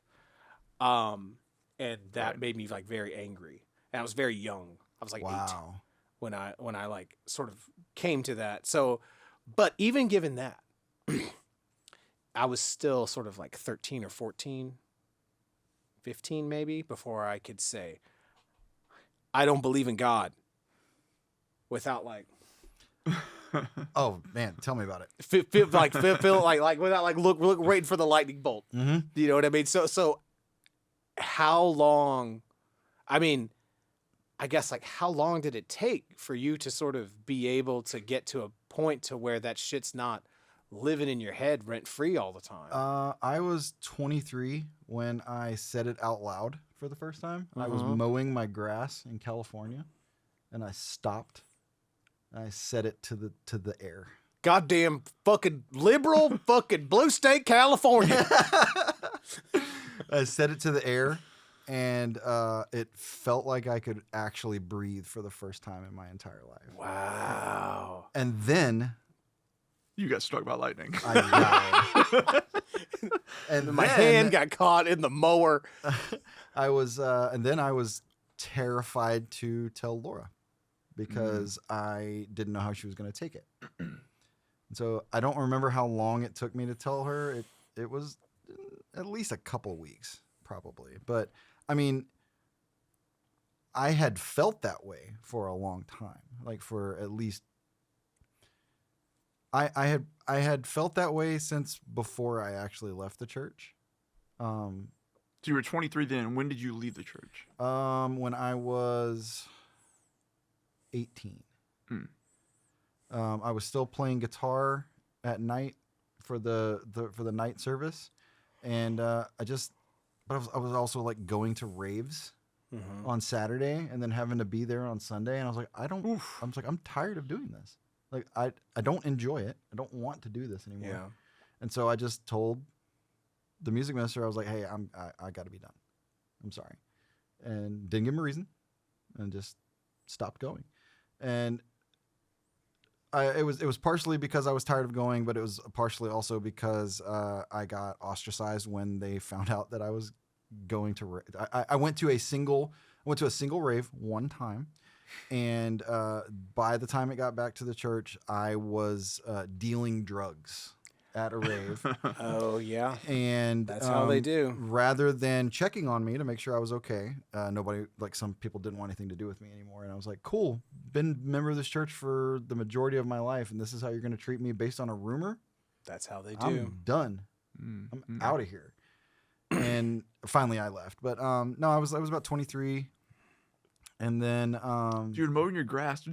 Had you been like mowing it around for a while? And just and that was just I was like breaking point. and Seems like I saw some sticks. I was just mowing. I kind of zoned out and I looked down and it said NIV. I don't really know what that could have meant. So yeah, and then I know I was home on leave, I think that Christmas when I told my mom. Oh shit. She had suspected it. And but we were standing on her porch and I was like, I need to tell you something. And she was like, are you gonna tell me that you're an atheist? And I was like, yeah. I went like that and she goes, no, you're not. I went, yeah, I am. She goes, nah, you're not. And that's just been kind of her stance on it. You know, but like they don't mess with me about it at all. Like they used to use it as a threat. I swear to God. They used to my mom, like if I was like being a dick to my sister or something, you know, like as an adult, she'd be like, stop or I'm gonna go tell your grandma that you're an atheist and you know it'll break her heart. How funny. And I would be like, sorry. How funny. Because she does not know and she will never know because there's no reason for her to. You know? Yeah. That's My family started to get the hint, you know. Like, because I never went through confirmation. I never did all that bullshit that you're supposed to when you're Catholic. Oh, I did all that shit. And oh man, I don't even know what that you're is. more Catholic than I am, and so I would never because I am an honest man, and so I would never take communion. Like if they did end up taking me to church for something, I would never take communion. Now I would do it at some of the churches I was playing at, just because. Appearances? Because those wafers taste pretty good. I was hungry, man. You're fucking real here. I've been playing it was on the third service. My blood sugar was off. Give me that grape juice, They're please. made out of cardboard, dude. You're not gonna fucking get anything. And Welch's. no, just because it's like it's gonna cause more harm and duress if like. Sure. The fucking usher who's like, okay, well, let me make sure the band has it. And he's coming over to the fucking drum kit or whatever. And I'm like, not me. Like while we're trying to do this meditative bullshit or whatever. It's like, nah, man, it's fine. It's fine, right? Was it like you were just like going to town and he would like come over and put the cracker on your tongue? No.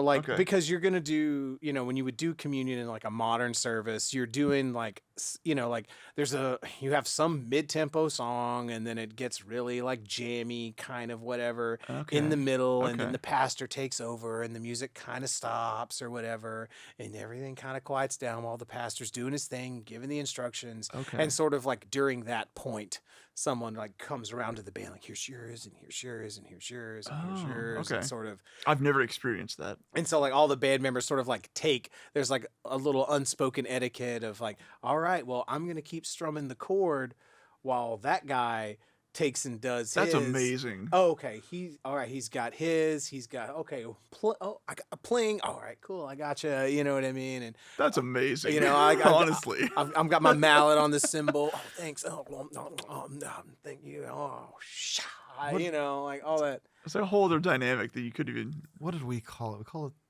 taking the Lord's Supper. I think that's what it was called when we did it. You took the Lord's Supper. Yeah. You took that shit. He was hungry. like we stole Yeah, Jesus' yeah. fucking meal. Stole his pork chops. Yoink. But anyway, yeah. Yeah. I don't know, but I just wanted to ask that because I don't know, I just like you said earlier, like religious trauma is a real thing. Mm-hmm. And even when you're not even for me as someone who wasn't like I never identified as a young man as being a Christian. I wasn't part of my social life, or whatever. And so to come away from it, even I had baggage. It was even hard for me Yeah. to like say Man. that word. We really could do a whole other show about this, couldn't Yeah. we? We really could. And if we ever really did, I know There's a lot of stuff I'm some not gonna other say right people now. that would We'll just definitely have a love to be on fucking it. religious trauma roundtable, Yeah, man. Dude, yeah, I have yeah. so much to say about it. I have ridiculous amounts to say Mhm. about it. But I don't think it is essential to your experience of music though, during Yeah. this time period, and it's an essential ingredient as to why we had such different experiences. Yeah, like why Yeah. half the shit on this playlist is on this playlist, Yeah. right? So, yeah. And you can like I tried to make it as autobiographical as I could, and so you'll see there's sort of like peaks and valleys, there's sections where it's mostly Christian music, and then there's not, and then it's back. So You know. the order like the order in which you were exposed to these things. Yes, Okay. Rad. yes, Rad. as best as I could make it work. So the joke that I made when you sent me this playlist was that there are two types of people out there. Mhm. There are the people that heard about Fear Factory first on the Mortal Kombat soundtrack, and there are people that heard about Fear Factory first on the Ozfest 96 VHS. Mortal Kombat for me. Right. Thank you. Right. I could tell because Zero Zero Signal Signal? was the song, not Replica. And also the very next song The Napalm Death is song. also on the Mortal Kombat soundtrack. Damn, dude, I missed out on this Mortal Kombat soundtrack. It's fucking good. Fuck. Yeah, and I was thinking about that while I was driving around today. I was like, why didn't I fucking get into? Because like I remember being excited to go see that movie with my friends and shit like that. Like why didn't that movie become a I bigger know. deal to me? I was like So, a big Mortal Kombat fan at the I time. bought my Right. dad. My dad took me to see it, and Oh, that's it. Because I don't have a dad. Well, mine was divorced at the time, so I guess the There it same is. thing. There you We go. found it. Only kids with dads like the Mortal Kombat movie. Damn, common So, thread I bought revealed. I bought the cassette tape of that soundtrack, and I hid it from my parents because obviously. How exciting. And but I bought it from Walmart. It was there was a couple of songs on there that I think Was it edited? was edited, but I didn't have a lot. But that was the one with the Mortal Kombat. Yeah. Yeah. Okay. Okay, But good. then I mean it also had, because the Man. Zero, I've seen that movie a million times. So like Zero Signal, the that yeah, part. yeah. Yeah, That's when yeah, yeah. Sub-Zero comes out. And it's like Sub-Zero. Sick. And, all that. And then Twist the Knife Slowly is the montage of Goro beating the shit out of people. Oh, dude, that's Oh. rad. And so I put that on there because it was the first Napalm Death I ever heard, but I didn't like it. Mm-hmm. That is my favorite Napalm Death song now, Interesting. but I did not like it at the time. I think when I But first I heard knew what it was because I'd heard their name before. Yeah. I think when I first heard Napalm Death, I didn't like it either. Right. But I eventually came around. The first Napalm Death song I heard was Greed Killing. It was on an Earache video compilation that I had mail ordered. So Nice. Napalm is such a fascinating band because like their first 2-3 records or whatever are sort of genre defining. And have hardly any of the member. I mean, it's got the guys that went to make Carcass. Right. And Cathedral. Yeah. Excuse me? You know. Hopkins, witch, find a general. Like you get that. Like that's the guy, Yeah. you know. Lee Dorian. Like that's the guy who's singing on, you know, like, you know. Have you ever seen the videos of that era of Napalm Death on the children's show? Oh shit, no. And they play like You Suffer? They play You Suffer. Oh yeah. Like or whatever it is. Anyway. It's so God, man, what a great band. But anyway, yeah. But it is interesting. Like I haven't spent enough time with their sort of entire discography to sort of like really get the arcs of it of like, oh, well, we're just going to define grindcore and then this like industrial metal thing that they do through the 90s and whatnot. I don't love all of it. Yeah, there's a lot of it. There is a lot of it, that's for sure. But yeah, but the thing I said here when we got to Napalm, I was like, amazing that so many people were exposed to Napalm so early on. Like just that, you know what I mean? That you had a pathway to this legendary band, and therefore like a pathway to this, you know, so much. Because if there's one word to describe Napalm, it's fucking legit. Yeah, yeah. Right. And so that through a fucking video game movie soundtrack, you have like a foot in the door to sort of like that node. And they always stuck with me because I just remember thinking the name Napalm Death was like the goofiest, most metal thing. Yeah, you know, sure. Like it was because, you know, I was still like kind of poking fun at that kind of stuff, you know. And so yeah, Napalm Death, you know, and which actually making fun of stuff like that is actually how we ended up writing the song "Why Do You Exist?"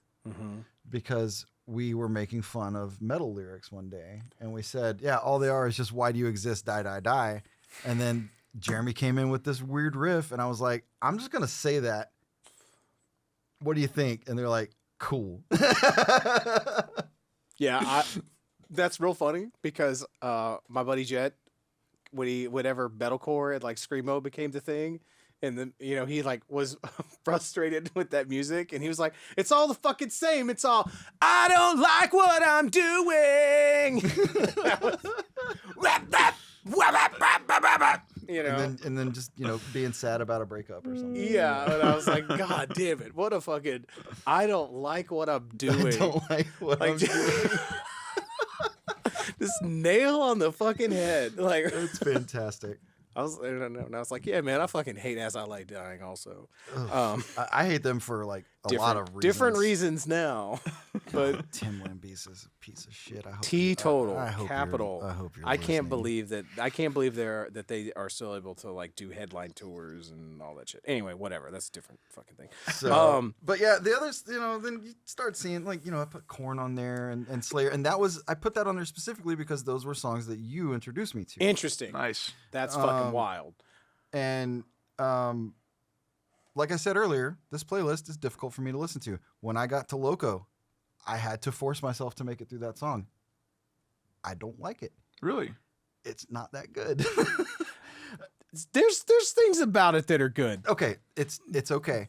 Also, is it the lyrics? To me, because I wasn't into anything like it at the time, I never realized how, in my opinion, I never realized how badly they were just trying to be Rob Zombie or White Zombie. Oh, I don't feel that at all. That's what it feels like to me. I don't feel that at all. Interesting. Not even a little bit. Or he's very clearly influenced by it, which is probably not a surprise. You don't think so? I don't. As someone who fucking loves, Yeah, White Zombie and the Cold Chamber album and Rob Zombie Yeah. and loves that Cold Chamber album. I don't know. Maybe I was just and in their a next weird place when I was listening to it at that time. So like, okay, this is what I'll say. I've spent a lot like. If you put that Cold Chamber album on right now, I can sing every lyric and play the whole goddamn thing. I believe God damn. Maybe not at the same time. Like, I'd have Sure. yeah, that's not what I'm saying. But Yeah, yeah. it's just like I know that record. You know it. Yeah, yeah. Yeah, really well. And it's a little I love it. There's a youthful charm to it, I guess you could say. You know, there's like a rawness to it, but it's well written, it's well played. It's definitely a record that would not have been made if Korn's first record wouldn't have also been Sure. made. Yeah, yeah. Oh yeah, absolutely. Not even necessarily as far as like an influence God damn it. necessarily. Even though there is definitely an influence, but just because like they wouldn't have been able to get the budget to make a record, the budget you needed to make that high quality a record if Korn's record had already been successful. Just for instance, for that in that regard as well. I think it's a fine record. I think it's good. I think Dez has a really unique voice. I don't think he gets enough credit. I just made the connection as to why I thought that because He does sing fast like Rob Zombie. and it like I very the way that he sings on that song, the way that he sings on that song reminds me very, very much of Thunder Kiss. It doesn't to me, but I see what you're saying. That's I where see what my you're brain saying. went when I was I see listening what to you're it. saying. Because That's it was not like- the only reason I can't listen to it. It was that was there was a lot of that kind of new metal stuff that came out that I it never worked for me.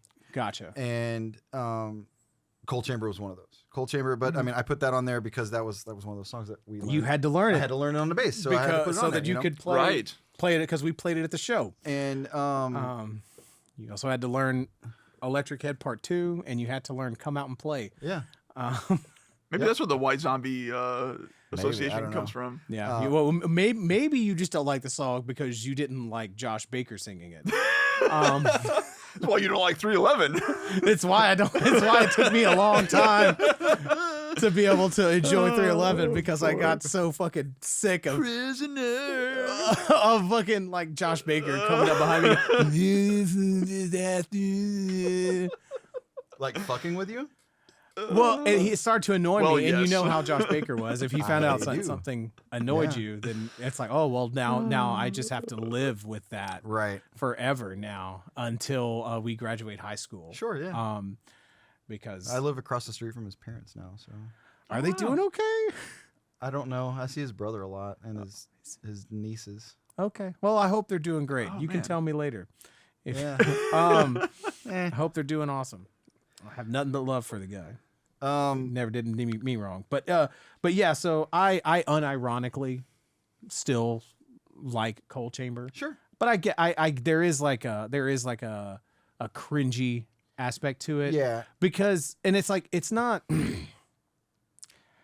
necessarily because I think anything to do with them, but I think they're sort of like one of those first sort of second wave of nu metal bands where it starts to feel a little watered down and it starts to like, oh, that's what the trappings of the genre are going to Yeah. be. Oh, you're going to dress all silly and you're going to have spikes and you're going to do this. And, Right. oh, well, I guess we can just let anyone do that and have a down-tuned guitar and have some neat stage moves. And I guess we have a band now. No, I didn't put any Mudvayne on there, but You better not. really? No, fuck. We fucking love Okay, I was gonna say because I mean, that's huge like, Mudvayne fans. you're about to. That was gonna be very confusing. But no, I did like that. Was it their first one? LD50. LD. Is this one of the best records ever made? It's fucking great. It's so good. Like everything about it is good. Objectively, it is one of the best albums ever made. Phenomenal musicians, man. So, like insane. Go back to the second But wave, anyway. the second wave of new metal, Cold Chamber being a part of, because this record was 1997. This wasn't that far. But Korn was 1994, Sure, and so So you, but there really wasn't much happening between. Who did we have? We had Korn and we had. nu metal is such a weird It really genre was. It because really this is the main Yeah. thing that makes it weird. In 2003, like bands like Norma Jean or whatever, like if I would have like went at that show that I saw y'all go fucking crazy at, and I would have said, hey, you know, local metalcore band, what style of music do you play? They would have said, we play metalcore. Yeah. No one knew what nu metal was No one said they were playing nu metal at the time. Right. And I mean, wasn't it mainly a term coined by like magazines? It was anyway? kind of always derogatory. Yeah. Is the thing. Yeah. And it hasn't been clear. It's not clear until you look back at it. Now, I heard someone say it like the perfect way, like regarding Slipknot. They're like, Slipknot is a band that is often retconned into being nu metal because they were popular at the time. At the time, I was like, that's a perfect way to describe They it. were popular at the time and they had aspects of like hip hop and techno. I never and shit. considered them nu metal though. I didn't either, but it's like if you're like, well, nu metal was popular during this time period, and you're like, well, Slipknot was also popular. Well, I guess Slipknot has to be like they're Right, associative property. They're, you know what I mean. But yeah, I think it's a real like sort of, it's a real sort of weird amorphous kind of a weird term, but there are a few bands that are clearly like, oh, well, that's a nu metal band, Right. and Well, because after a while, it became the derogatory term for the bands that they were trying to describe became its own genre. Like, yeah, and bands came along that were They embraced it. exactly. And, Exactly. and I guess like sort of what I mean is, Korn is sort of like, I guess it's sort of like we were saying earlier with like, you have these big bands, big unique bands, but you don't know what's going to become a genre. Right.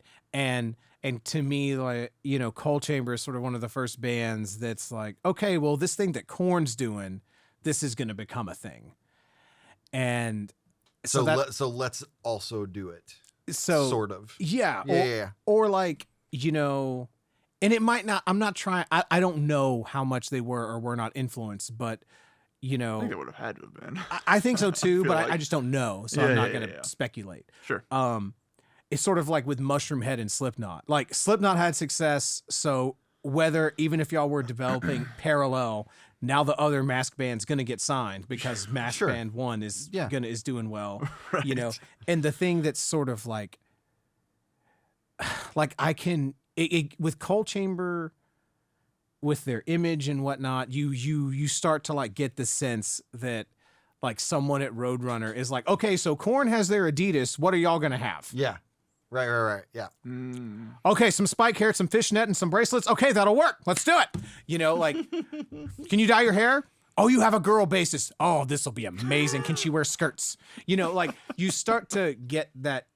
I feel like you really get that sense, like with the image that they put forth. Like, I feel like with their second album, absolutely. Right. And that's the other thing too. I was like, a way that I experienced a lot of music, because I didn't have MTV. I didn't have a lot of it. I really just experienced the record. Yeah, I didn't have MTV either, and even if I did, I wouldn't have been allowed to watch it. So. It's a moot point. But yeah, I unironically love Coal Chamber still. So but yeah, something I wanted to throw out here about Blind. Because goddamn, is this amazing, and is it important, and that Korn record is so special. But I remember how attainable it felt, because like the way that intro is, it almost sounds like kids discovering their instrument. Yeah, it kind of sounds like they're stumbling into it. Like Exactly. They're kind of fucking it up a little. Right, bit. like, oh, this is a cymbal.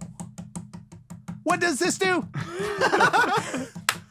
Like, That's fucking amazing. Like, are you? I don't know. Exactly. You know what I mean? But it has like that feeling, and like I remember sitting and like, oh well, I had to play it with two hands. I had to go ding ding ding ding ding ding ding ding ding ding ding ding ding ding ding ding, like, you know what I mean? Because I couldn't do that fast enough with one hand, But it was, and so like there's that aspect of it.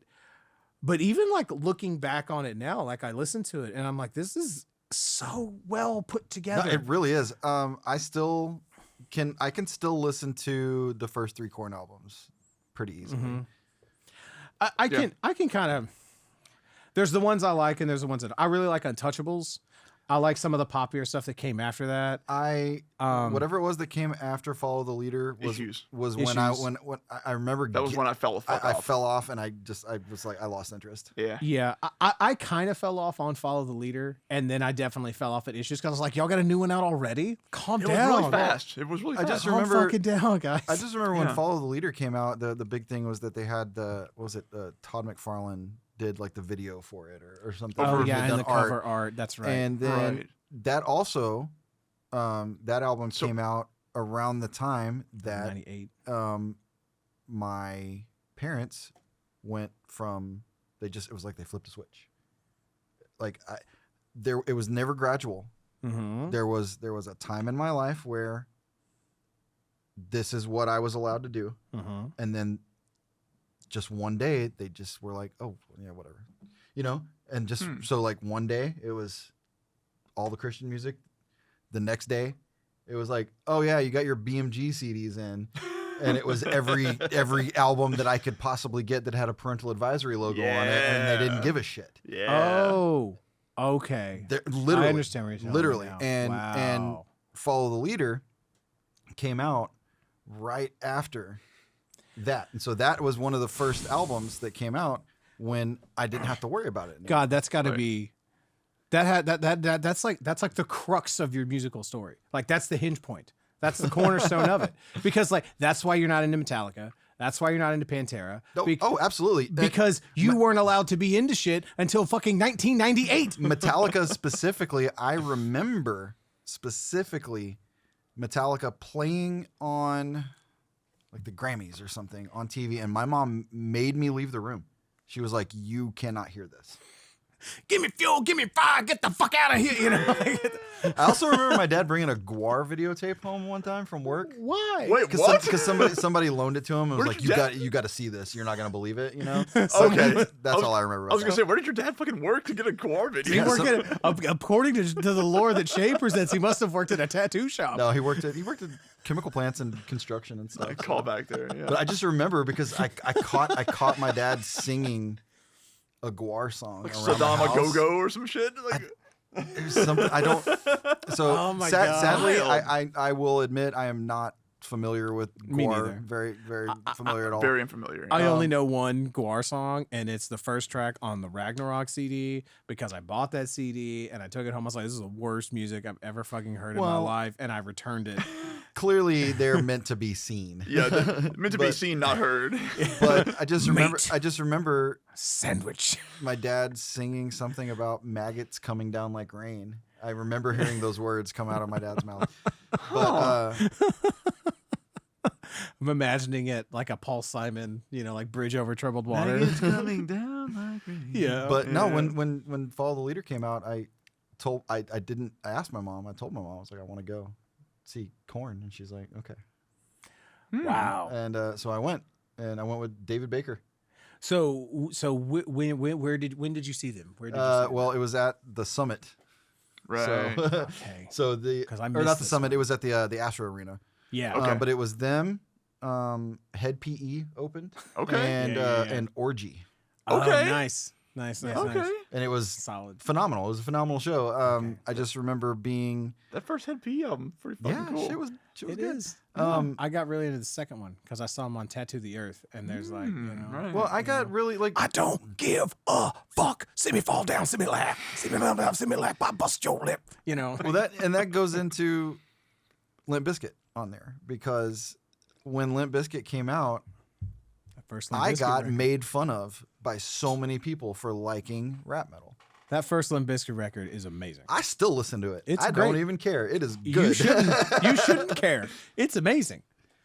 it's so good. There's there's a funny story sort of relating to that.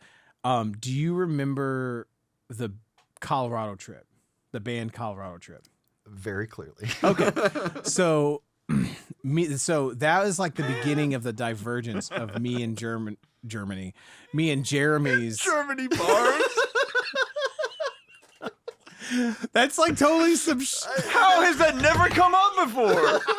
Are you fucking kidding me?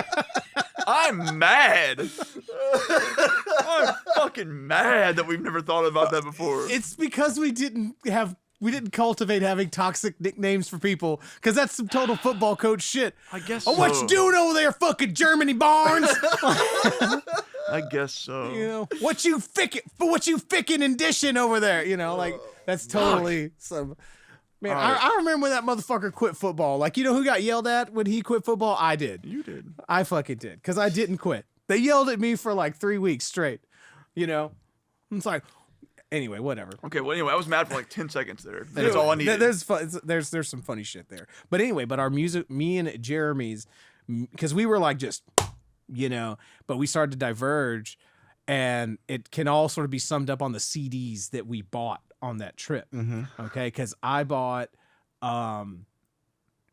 like that Human Remains album that I showed you on that death metal episode we did, and I bought 2 Century Media samplers that had like Strapping Young Lad, Rotting Christ, Emperor, Stuck Mojo, Tiamat, Nevermore, Samael. Dude, we had a whole section about Suck Mojo on another podcast.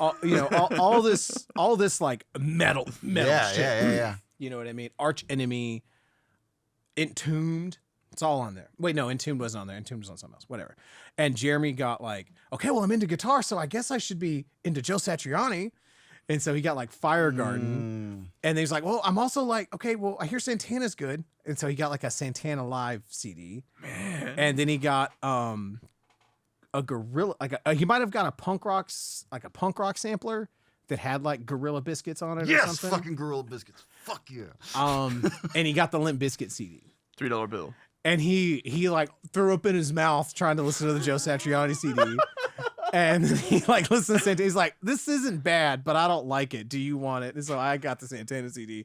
And but anyway, but that's sort of like where you, because Jeremy became like way more into like he loved that Limp Bizkit record. Yeah, I remember. And he was way into like the punk rock edge, like having that like punk rock aesthetic ethos became extremely important to him. Mm-hmm. And then I was like, I'm really into this metal those Europeans are doing. Right. And so that's like but anyway, that Limp Bizkit album's a big fucking deal. Yeah. It's a good fucking record. Nothing like it. It was wild. I had never heard anything like it. Yeah, You know? or since, I don't think, you know? Not even the second album, which was arguably more popular. So it was much more way popular. more popular, but the first one is like the one if you're gonna do one. Yeah, Allison has like stories about driving around, you know, with her friend listening to the second record. So it's a different, you know. But yeah, no, I was laughing really hard at the Limp Bizkit song. So I have some funny notes about it. Anyway, blah blah blah, praising it, blah blah blah blah blah. I was like, stuck on yourself you are at 412. And I was like, wait a minute. I was like, it's like Yoda Durst. Ha ha ha ha. And I was like, oh, wait a minute. He said, stuck on yourself, you whore. Oh. Wait. I thought it was stuck on yourself you are. Like, No. You whore. Yeah, no. Oh my God. I thought it was that for my entire life. Oh, Negative. Wow. Nope. He's mad. That special boy's just mad at some mean girl. New shit has come to light. Oh my God. Fuck, dude. No, I always like whenever I think of Limp Bizkit, I always think of this. Like, I'm gonna bring you doom. Like that's what the buck. That's all I can think. What do you do with the buck? Yeah.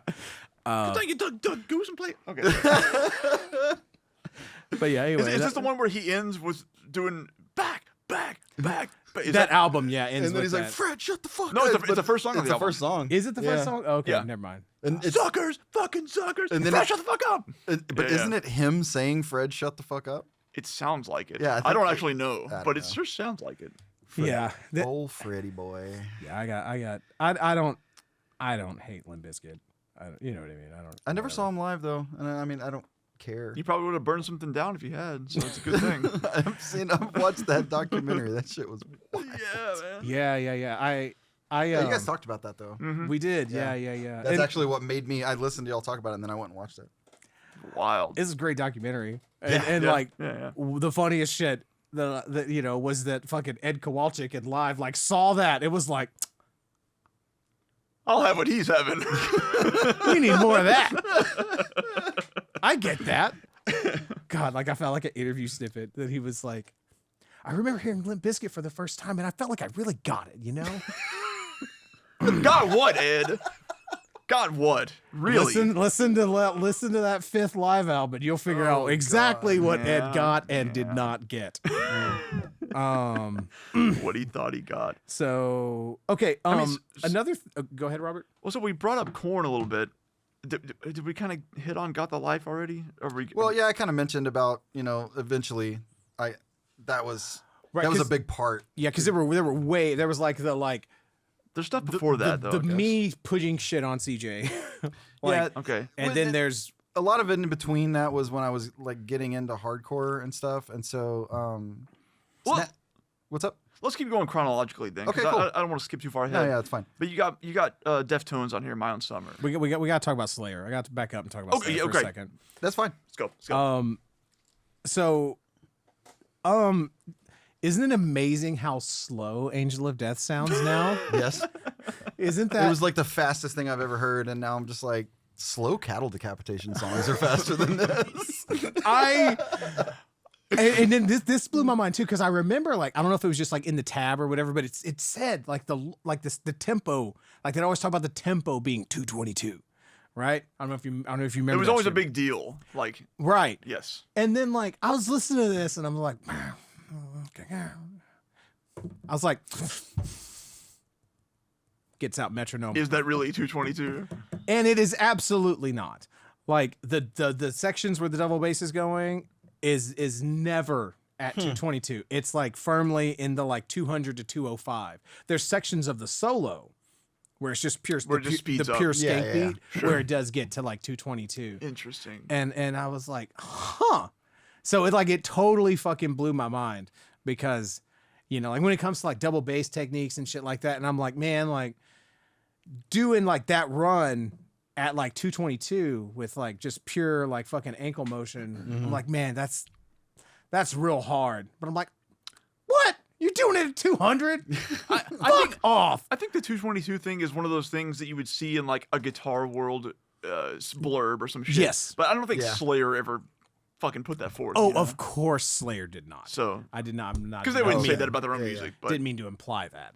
Yeah. Right. But I guess it's like going back and listening to it and sort of like, It was one of those like urban legend type things. Like this song's so fucking fast. right. And it certainly was. It was Yeah, fast. At sure. the time, and you know what I mean. But it's also just I just thought that was interesting, and also to like just sort of like see it like in black and white that like, oh yeah, the tempo on this motherfucker moves all over the place. Right.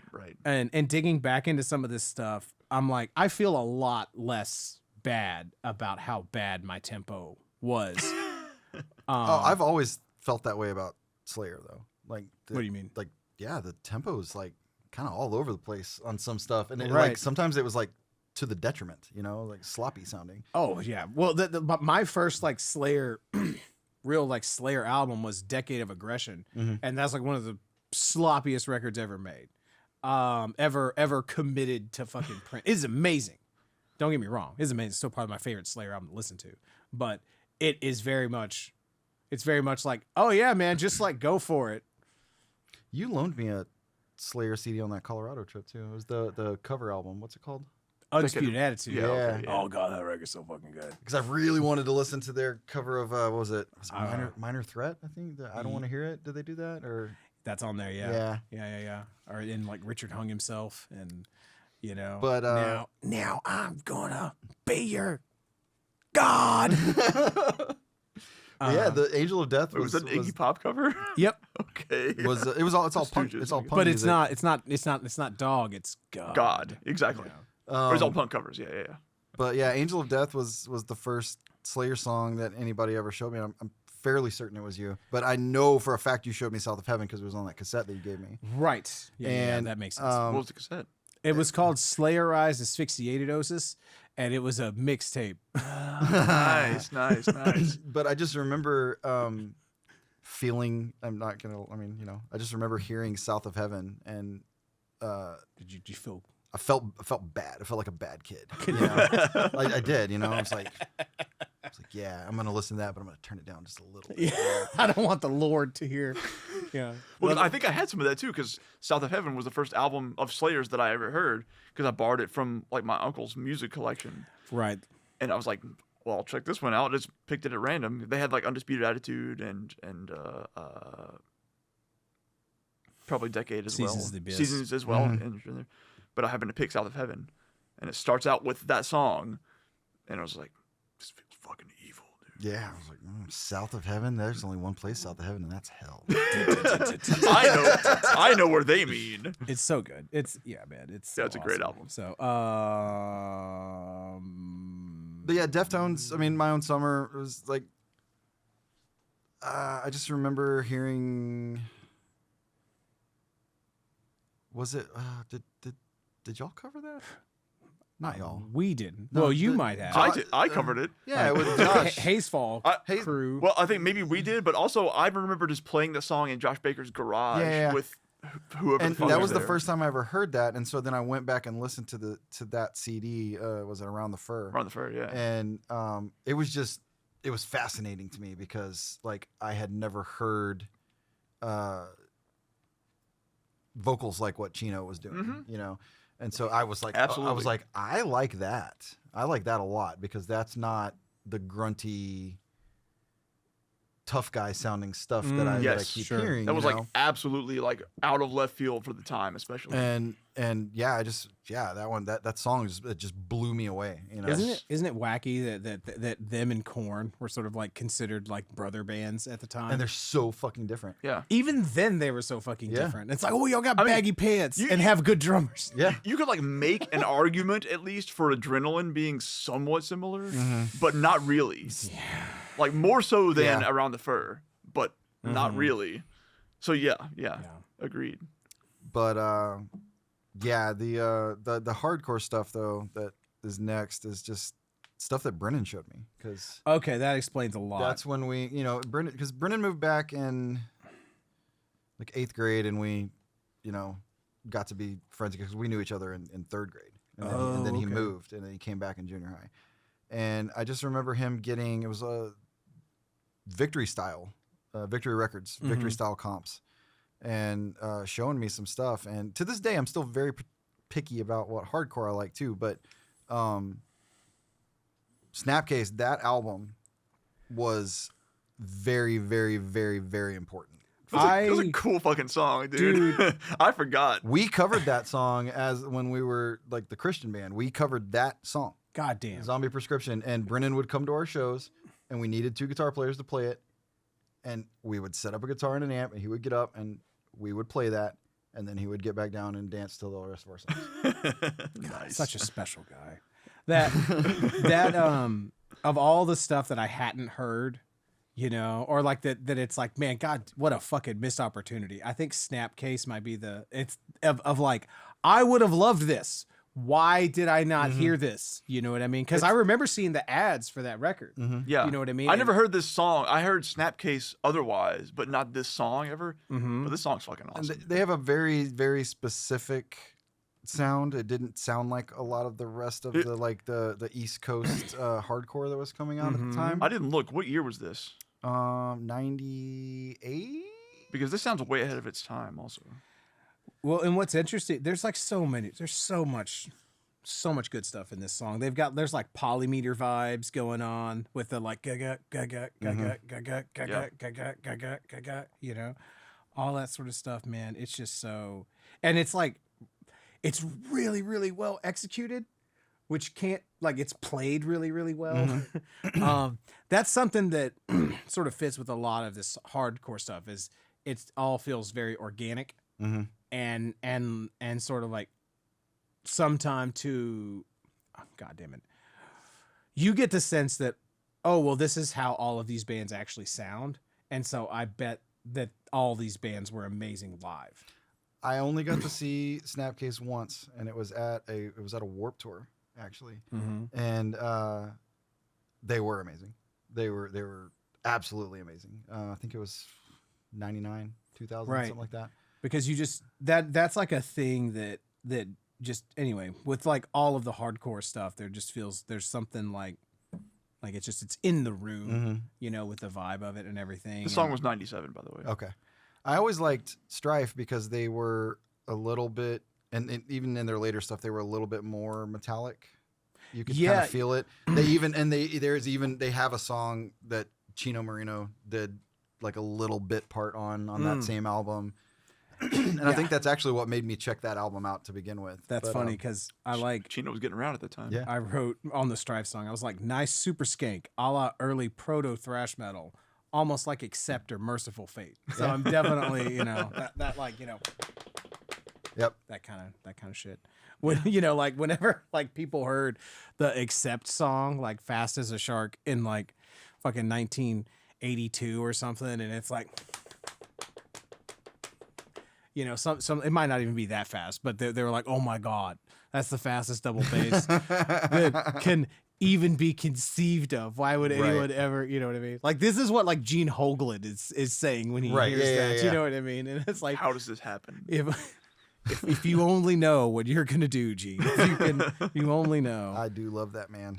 He's a special fucking. I met him once because I like at a Strapping Lad show, like at Fitzgerald's, and I was an idiot because I was in awe of him, and they had played, and like they were like, God, it was this really weird eclectic tour, and they were not even close to headlining. Like I think Samael played last, and like Cathedral, and I wasn't into that shit yet. But anyway, it was just a really weird bill, and they didn't play in front of a lot of people.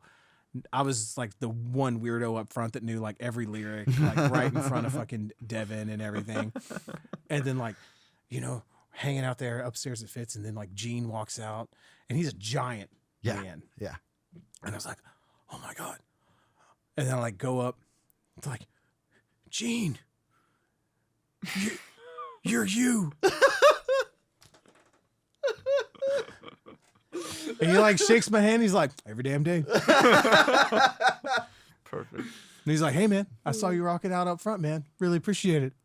That's cool as hell. You know, dude. like he just like you know, man. He just like he recognized what was happening. Yeah. It was like, all good, man. Good shit, man. That's cool. You know. Anyway, Gene's a great guy. You know he streams on Twitch a lot? I did know that. That's great. Yeah, he's like, yeah, just call out any metal song that was ever been written, And I'll play it. I'll play it right now. Unfortunately, his archives get like super heavily edited because they have to mute that shit because Yeah, sure. copyright bullshit happens. Didn't he play on a Fear Factory album? He did. It's called Mechanized, Yeah, and Mechanized. it is one of their It's so best good. fucking so records. good. So good. I love still that haven't gone album. back and listened to that. I gotta go. To me, the three best Fear Factory albums are Demanufacture, Mechanize, and actually their most recent one. Those are the best three. I could not listen to the new one.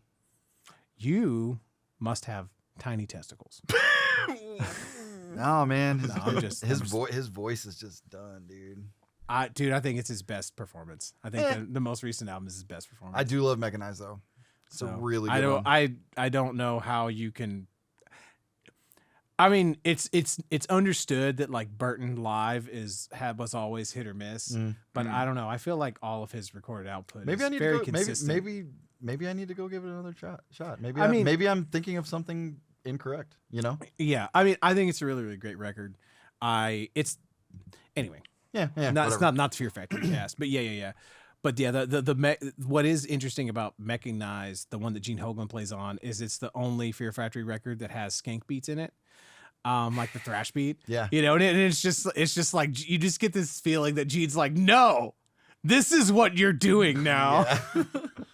And so I really like listening to that record because because the Fear Factory style is such a refined style. And so to hear Gene in that style Right. is you get a distillation of Gene's, like his unique style. You know what I mean? All the unique Hoglanisms. Yeah. You know, because to operate inside, there's the Fear Factory box is so rigidly defined. Oh, for sure. You know what I mean? And so like you get like the purest example. So yeah, this Earth Crisis song is amazing. Yes. Yeah, they oddly enough went new metal like on purpose. Like after a while. Oh man, and it was bad. Was it? Real bad. Like they got like rappy and stuff. That's kind of not surprising somehow. But no, Earth Crisis. I mean, Everything but I've you heard guys of already them. knew that song because the Ozfest. Because it's on that Ozfest. Exactly. I know So, every note of that song. Yeah, it's a great song. Yeah, totally. Yeah, that was my first. The first time I'd ever heard of anyone being vegan. Sure. Was- that might have been was for Earth me Crisis, as well. Yeah. Weirdly What are enough. those X's on their hands? Yeah. Yeah. Yeah. So and I know we talked about a lot of that other stuff though, but the right there, that Second Chances Stretch Armstrong song. That is the first hardcore show I ever went to. It was me and Jason and Jeremy Cowan, and we got in a lot of trouble for taking Jeremy because I think we were seniors, and so he would have had to have been like a sophomore. Sophomore, yeah. And Oh, like, oh man, man. his mom was so mad at us. But no, I still remember it was them, a band called Diecast, a band called Oh, One fucking King, diecast. Yeah. One King Down, and a local band that we ended up seeing a million other times called I Against. Oh, yeah, yeah, yeah. I would- Fucking incredible Heard of I band. Against. Yeah. And yeah, man, we saw these people like hardcore dancing because like I still didn't really know what hardcore was, even though I had liked Strife and all that kind of stuff. I didn't really know what hardcore was, and I just remember Jason still calling it that heavy punk rock stuff. We didn't know what it was, Sure. and we found out that they were coming, and all we knew is that they were something that we had liked, and that they were a Christian band, and so that's all that mattered. At that, and so we could go to that one, and it would be okay. And so we went and saw them at this little tiny nothing place. I think it might have even been like in like Pasadena or something. It was just the three of us, and that night was like it changed a lot of stuff. Because after that we were like, we need to go to the next one, and that was what kind of started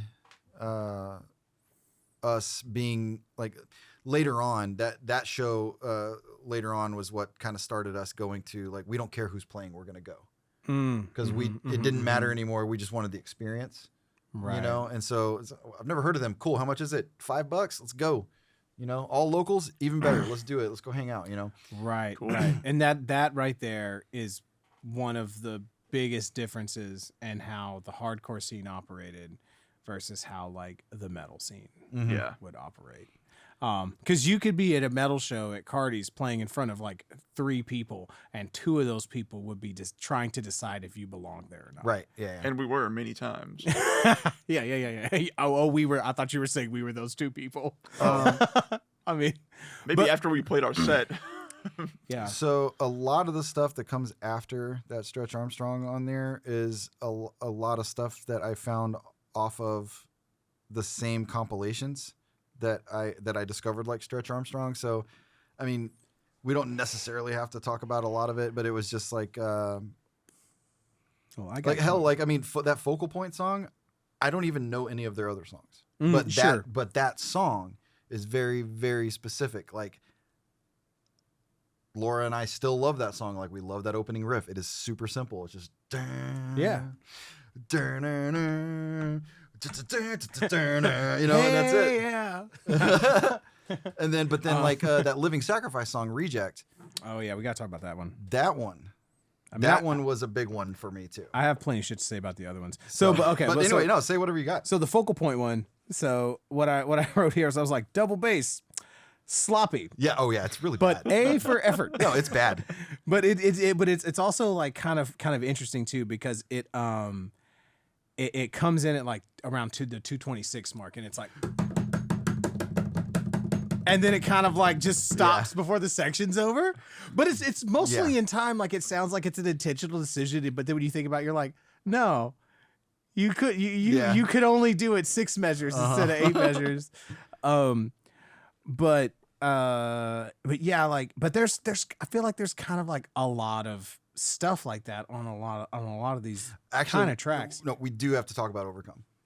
Which one is that? The next song from after Focal Point. Well, let's back up. Back up. So yeah. So because you wait, so the stretch so back to the Stretch Armstrong song. So something I noticed on that one is you have a lot. There's, for me, something that hit me was like the proto Kill Switch vibes, sort of like around the 136 mark. You get like those kind of like shout vocals. Yeah. And whatnot, you know, and that sort of seemed to be a thing that was kind of prevalent on a lot of this sort of hardcore kind of thing, which I guess is sort of just another thing that's really interesting about Killswitch Engage as a band, that they're coming out of this hardcore Christian-ish scene or whatever, but then they like mix that with, you know, Swedish, you know, death metal guitar, or like the melodic death metal thing, and you get like, then that somehow becomes the metalcore sound. I loved their albums with Howard. We made a lot of fun of The End of Heartache. It is a cheesy, but not because it's bad. It's a cheesy album, but Howard is an amazing vocalist. Of course he is. I love that man's singing voice. Of course he Yeah, is. absolutely. But anyway, but I on just both counts. that was like an interesting through line. Okay, so we got to talk about Zao. yeah. Yep. So the immediate thing that stuck out to me was the vocals here, and I was like, there's something really interesting about these higher pitched vocals, because they sound like almost like God Dethroned or a certain Carcass I had albums. never heard anything like it before, and it was much in. It's still really unique in this context. Yeah. So I got into Zao the same way that I ended up getting into Coheed and Cambria, which is I heard it and thought it was so ridiculous that I needed to show people. And I did it so many times that I ended up liking it. What an interesting That's awesome. dilemma. That's awesome. That is legitimately how Jason and I learned to, and Coheed and Cambria is my favorite band of all time. And I know it's weird. I can see that happening though with It's Coheed weird. and Cambria also. I'm stuck on the premise of like, The first time we this ever, is ridiculous. Yeah. Well, so when we Actually, this is awesome. yeah, well, because it grew on us because we kept showing people. Be like, have you heard this? You got to hear it. This is so goofy. Right. And we listen to it, and like every time we hear it, it's like yeah, and you got to hear this next part. It's because I remembered it, you know. Right. And so and then after a while, I'm like, maybe I need to give this an actual listen. And then I listen to it, I'm like, this is good. there is like something about initially impenetrable art in a way, or you know, because like some of my favorite albums, I mean shit, like this right here, like this the second Emperor full length or the full blown whatever, anthems to the Welkin at Dusk. So that album is one of the most important albums of all time for me. And I remember having to sit with the lyric sheet and concentrate so hard just to be able to follow along because of how crazy the mix is. Yeah. And how much of a wall of sound it is, and the way the vocals sit in the mix. They're not way up front, you know what I mean, or whatever, but something made me keep doing it. And then by about like the third time, I was like, this is the most amazing music that's ever been made. Right.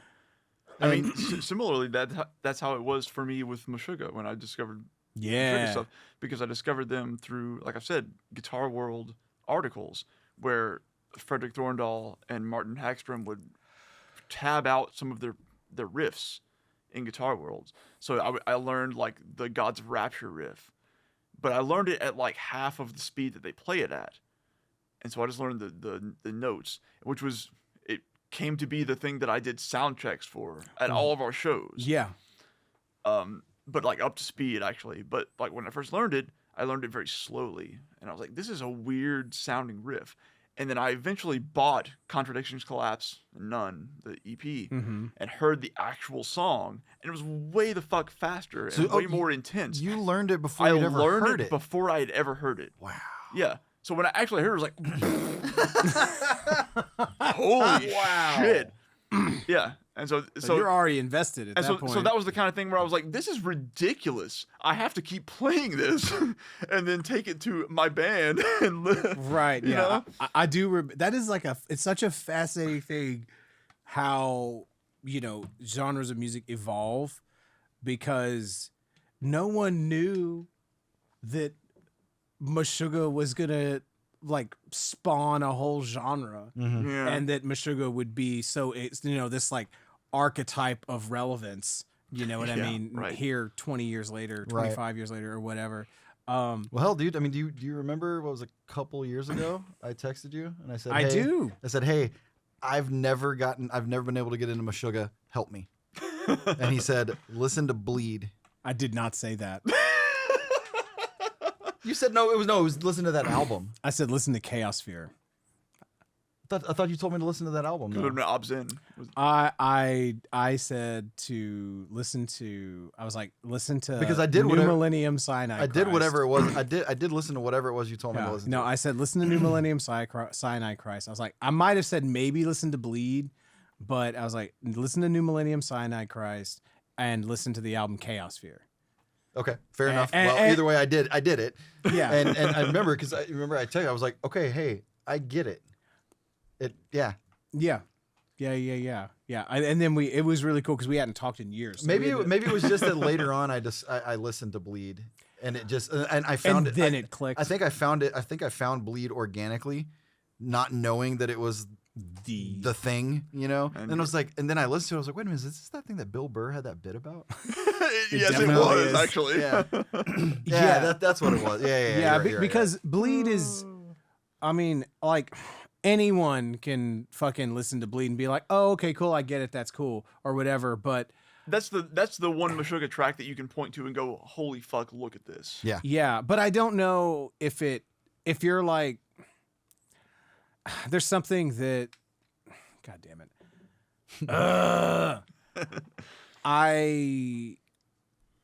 if you listen to the whole thing and you listen to like the transitions in there and all that sort of stuff, then you're like, oh God, this is brilliant.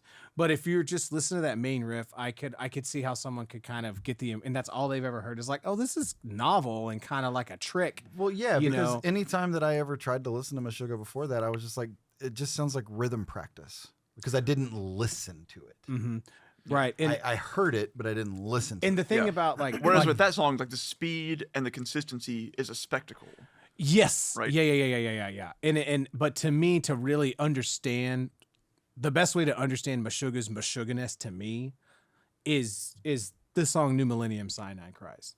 Because you have like it's like the essential element of Meshuggah, or I don't want to say the essential, but one of the most prominent elements of Meshuggah of like 4/4 up here, some other shit down there is perfectly on display in New Millennium, and it also it goes from like the most complex aspect of it in the A section where it's like 26 cycles of 26 or something to then smaller, more digestible cycles in the verse. Yeah. And then the outro is kind of digestible. So you're like, it's enough for you to like kind of get it.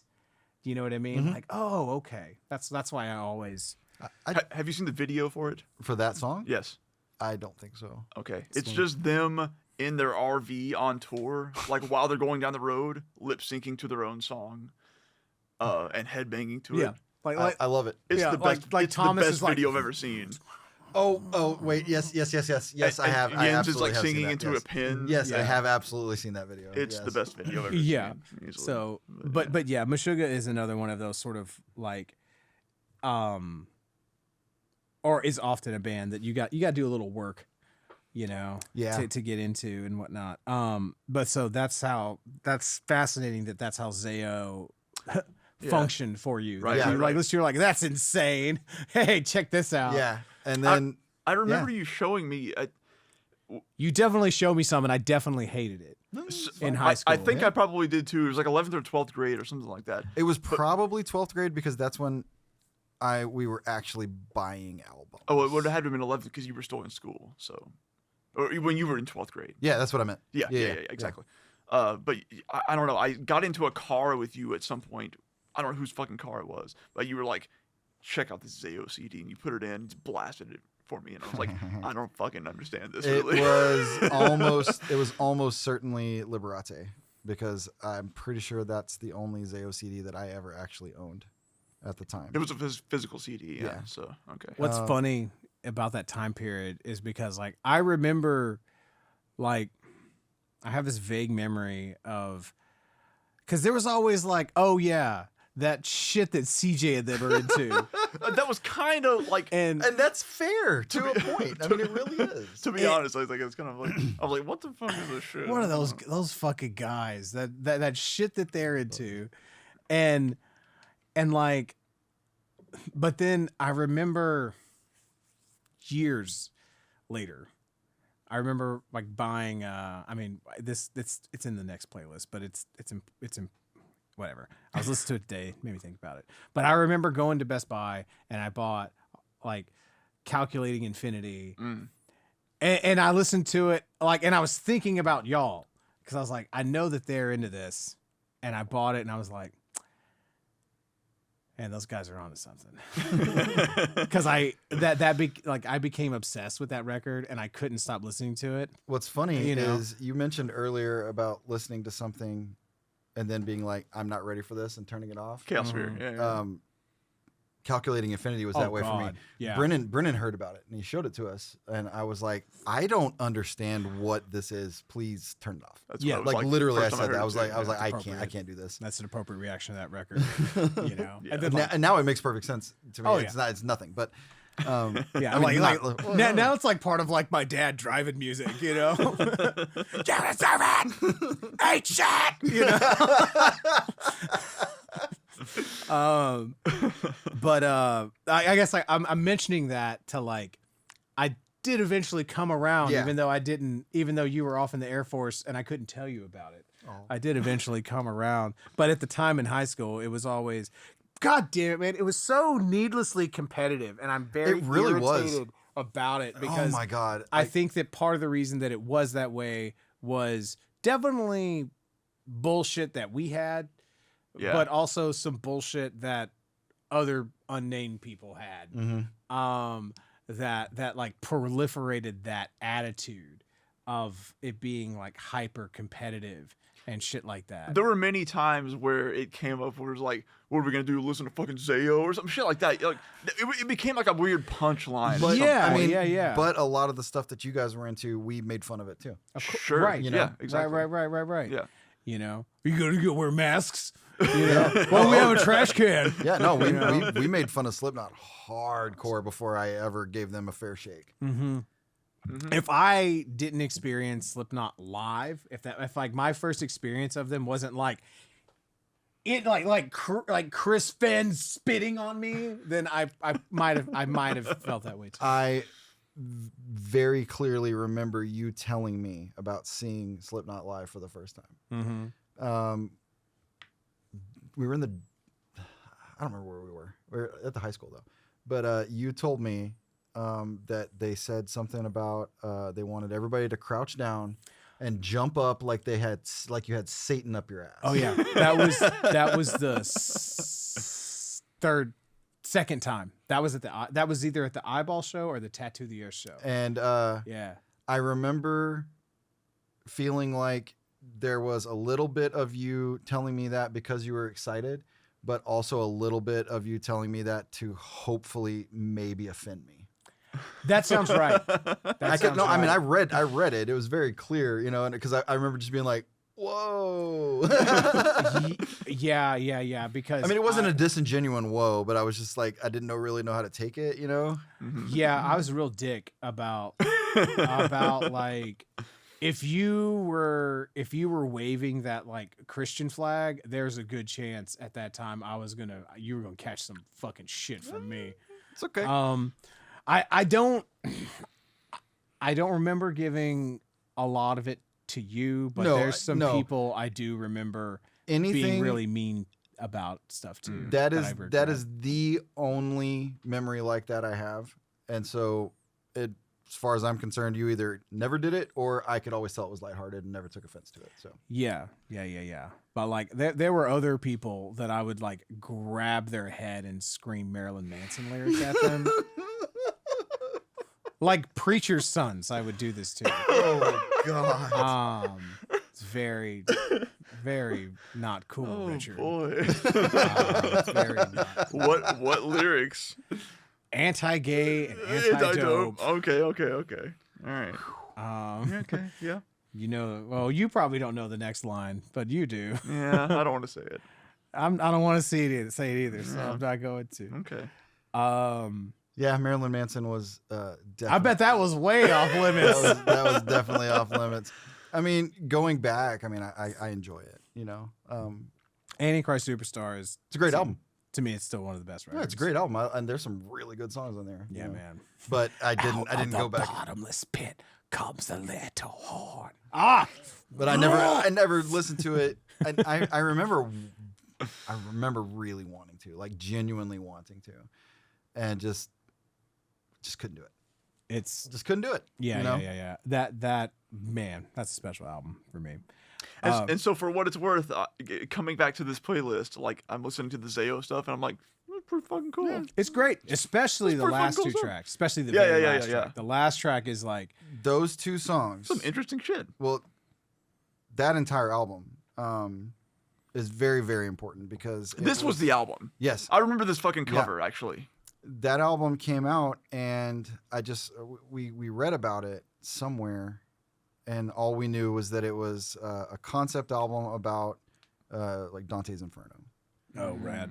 And then we got it, and I was like, this has samples in it. I was like, what are those samples? And then it clicked in my brain that they were samples from Event Horizon, which is like one of my favorite movies of all time. Whoa. And then we just really got into that album because there was nothing that we had ever heard like it, you know?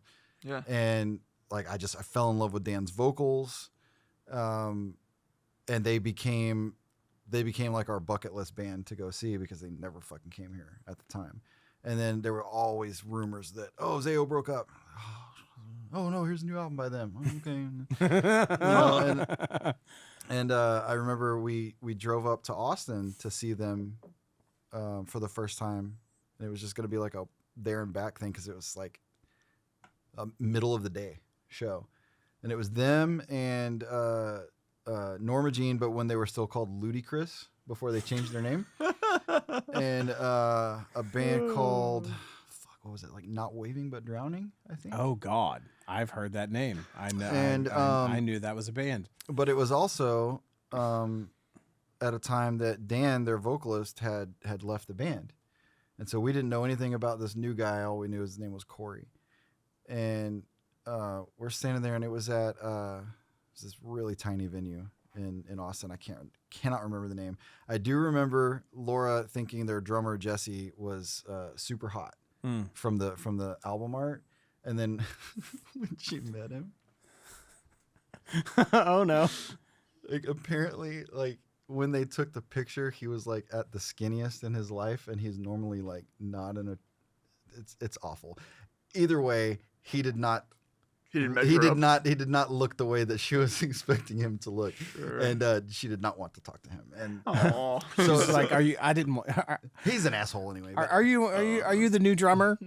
So they get up and they're doing their sound check and everything. Where's Jesse? And there's this dick standing next to us that's keeps shouting songs for them to play, and they're doing sound check, and he's shouting songs that we know they're not going to play because it's like their first two albums were a completely different band. Like they were a hardcore band with a different vocalist, with a different guitar player. They did not sound anything like this whatsoever. I think Jesse was the drummer, and that was it. And he was like, play stuff from there. And we're like, me and Jason and Laura were like, who is this fucking asshole? And then they finish sound check, and then the fucking asshole gets up on stage and grabs the mic and goes, "What's up, we're Zayo?" And he was the new vocalist. Oh, it was great. Oh, nice. And so yeah, we saw them, and we drove home, and we got in trouble for. I think pretty sure we got in trouble for taking Jeremy to that one too. Oh man, because way to keep it consistent. Well, I know there was one thing that we took him to, because we told their mom, "Hey, we're gonna take Jeremy to a show." You know what that means? They thought you were taking to Oklahoma? No, they thought we were going to the movies. like the show. Like, this isn't the 50s. Nobody calls it. We're going to the picture show. The picture show. You know? Yeah. So Go see the newsreel. Yeah, we used to get in trouble for taking Jeremy places a lot, so that was fun. Funny because I mean, he's not like that much younger. He was only 2 years younger than us, you know. But But he was special. He's like, so he's 1 year younger than us, I think. Exactly. Yeah. Yeah. But he was But pristine. but no, that Zayo album that became our driving around music in high school. Like that one was a big one. It's real. I mean, like I think that there's the vocals are amazing, and you hear that sort of mellow death influence. I feel, but it really stands out amongst a lot of this other stuff as being a lot more organic in the songwriting and a lot more dynamic and a lot more dramatic in a sense. And so like the desire of the end, like there's a real arc to that song. Oh yeah. There's a story to that song. Yeah. And that was sort of the word dramatic kind of is the word that sort of came to me when I was trying to sort of pin down why I didn't like a lot of this and why I wouldn't have liked it at the time. Because, and at first I was like, oh, well, it's not really dynamic. And I don't really think that dynamic is the best word. A lot of it isn't very dramatic. Like it's kind of like, here's this note, like here's this emotion, here's this note. And the vocals feel like I was kind of saying earlier, like the vocals feel like, okay, well, this dude had some shit scrabbled out on some paper and he made it fit. And this band was writing some fucking music and this guy wasn't allowed to ask them to do a part longer or shorter. He just had to take this shit and make it fit to that. And when you're saying a lot of this stuff, when you're saying a lot of this, you mean like some of these other songs on here? Yeah. Like that, as opposed to like other Zayo stuff. Yeah, I'm not talking about other Zayo. I'm like Embodiment and Society's Finest, Sure. Strongarm and not Living Sacrifice, but like Overcome, Focal Point. All the like real corey kind of stuff. Yeah. And I think that is like an aspect of it. So that's sort of the great tragedy of it, or the great irony of it, is that I would have really liked Zayo even at the time, if I just wouldn't have been such a sort of elitist prude about it. But it was also, though, like I remember it's probably just how everyone talked about what they were into when they were in high school. But I remember like I had like this kind of like, I had like a shield up whenever you were going to recommend anything to me at the time, because no matter what you were going to say at the time, it was going to be the best thing that ever existed. And I was get excited. I'm still that way. And I was like, okay, it's going to be the best thing that ever existed until he burns all his CDs again and starts a ska band. How can I trust this fucking dude? Starts a ska band. Joke's on you. Fool me once. I was in a ska band. I know. I played for like we did it like one time, like one day at Brennan's house. Because I remember. We tried a little bit of everything. But I remember that as being like a thing that happened. Yeah. And so for forever more, it was like CJ was in a ska band. We played in a living room. Yeah, right? And it. But like this, like I remember it being like the talk of the school. Like one day, I don't even remember this. Not so much that you, because I didn't even know that the ska band. I didn't remember that the ska band actually existed. Okay. But I do remember that like CJ burned all his CDs. Are you shitting me?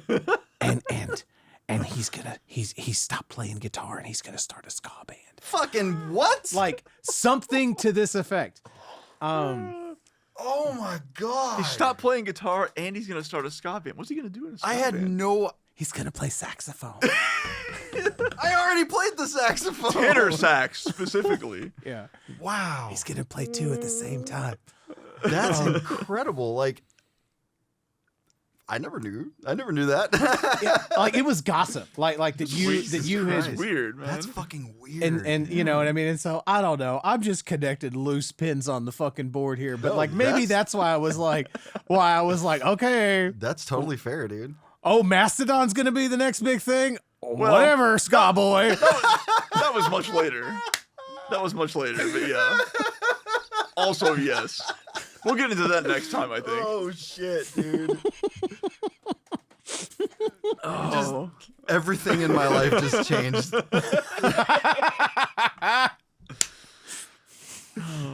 Oh God. So, but like, but that, dramatic feels like a word to sort of, because once it starts to get down to, at some point, I don't know which band it was. I was like, oh, this is starting to. At Overcome, I was like, A lot of it. There is a samey section, that's exactly. but I did it on purpose. So, Yeah, you know. yeah. And Yeah. here, let me see what I have here. Hold on, like, yeah. One of the reasons I didn't like this music a lot is probably the vocals. They're often undynamic, rhythmically uninteresting, unintelligible, and all of a similar tone. Was this Overcome? This was sort of for all of it. Oh yeah, no, that's totally yeah. I don't jam this stuff on the reg, so. And lyrics are really important to me. I often don't like music where the vocals seem like an afterthought in the songwriting. Like there wasn't, you know what I mean. And I also prefer for like a singer to be unique sounding, and like so that it's like okay, well it all kind of sounds interchangeable, but when it's like okay, if you're gonna sound like someone else, then like there needs to be something else unique. Yeah. And like all the phrasing, like the rhythmic phrasing of it is really similar, and a lot of it has like that, like the sort of the variation in sort of short and long is like you're just trying to fill up space with the words that you have on the page. I can tell that's what you're doing. And whereas I really fucking like. That was a thing that I really liked about a lot of the stuff that would be classified as nu metal, was that the vocals were so important and were so like, no, I have an extra thing to say here. This section needs to be longer. Or stop right here because that matches the vocals, or I have you know what I mean? And that was something that resonated with me, and whatnot. So I think that was a big aspect. Yeah, and I mean I can totally see that, especially with that Zayo album in particular, because it's a concept album. I don't necessarily think that this applies to the Zayo album. Exactly, because that's Well, no, I'm saying about what you liked about it. Okay, sure. Because whereas some of this stuff, yeah, you're right. It does sound like they were like, the band got together, they wrote a song, and they're like, okay, hey, vocalist, what do you got? Whereas the Liberate album, it sounds like they all sat down and conceptualized it and wrote it together as a piece of music that they all had input on. Sure. And again, like I'm not trying to judge. I'm trying to judge any of these songs as being like on some sort of criteria or whatever. I'm trying to sort of tease out like, why didn't I like this then? Oh yeah, and that's totally fine. I'm not worried about it.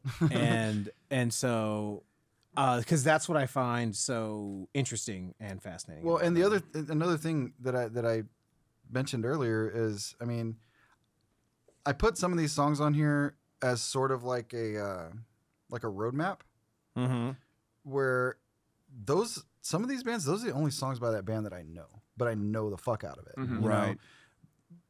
Because I remember buying the Focal Point album and being like, this is not good. That's how I felt about the Earth Crisis album. I did too. The Broken Foundation, I think is what it's called. I liked that song. I like some of their other albums, but not that album. But man, that song is so good. Yeah. It's so good. Oh my God. Anyway. But yeah, I mean, that was the thing. Like when Zayo was a big turning point for me, because it was getting into some heavier type things that I wasn't, and I was genuinely enjoying it, and it was sort of getting away from the very typical, hardcore kind of jam. There does seem to be a different emotional depth to the Zayo stuff as well. Yeah. Even the first Zayo track, like there's a different kind of. Did you ever see the band Feng Shui? Mm-mm. Okay. I was real good friends with one of the guys in that band. Anyway, but like I remember seeing him play, and I remember this being like sort of a real departure point. Isaiah, did you ever meet Isaiah? I think so, yeah. Okay. Anyway, him and I met Zach Rothwell through him. Okay. Zach Rothwell was the officiant at my wedding, and he's the guy who makes all my drums. Okay. Yeah. So Kind of a weird like thing, like but that yeah. really nice wooden kit over, as opposed to the not wooden kit with the natural finish over there. He made that. Oh wow. Sorry, people at home, you can't fucking see it. It's Not allowed. It's very brown. Well, if we're gonna just do this, Oh, Look at that. There it Look at that is. shit. There it is. There it There it is. I hope the cropping works, because I ain't gonna change it just for this. But anyway, I was like, he was like, I don't scream. I don't scream because I'm angry. I scream because I'm happy. Or he said some shit like that. And I was like, this is why I hate all hardcore music.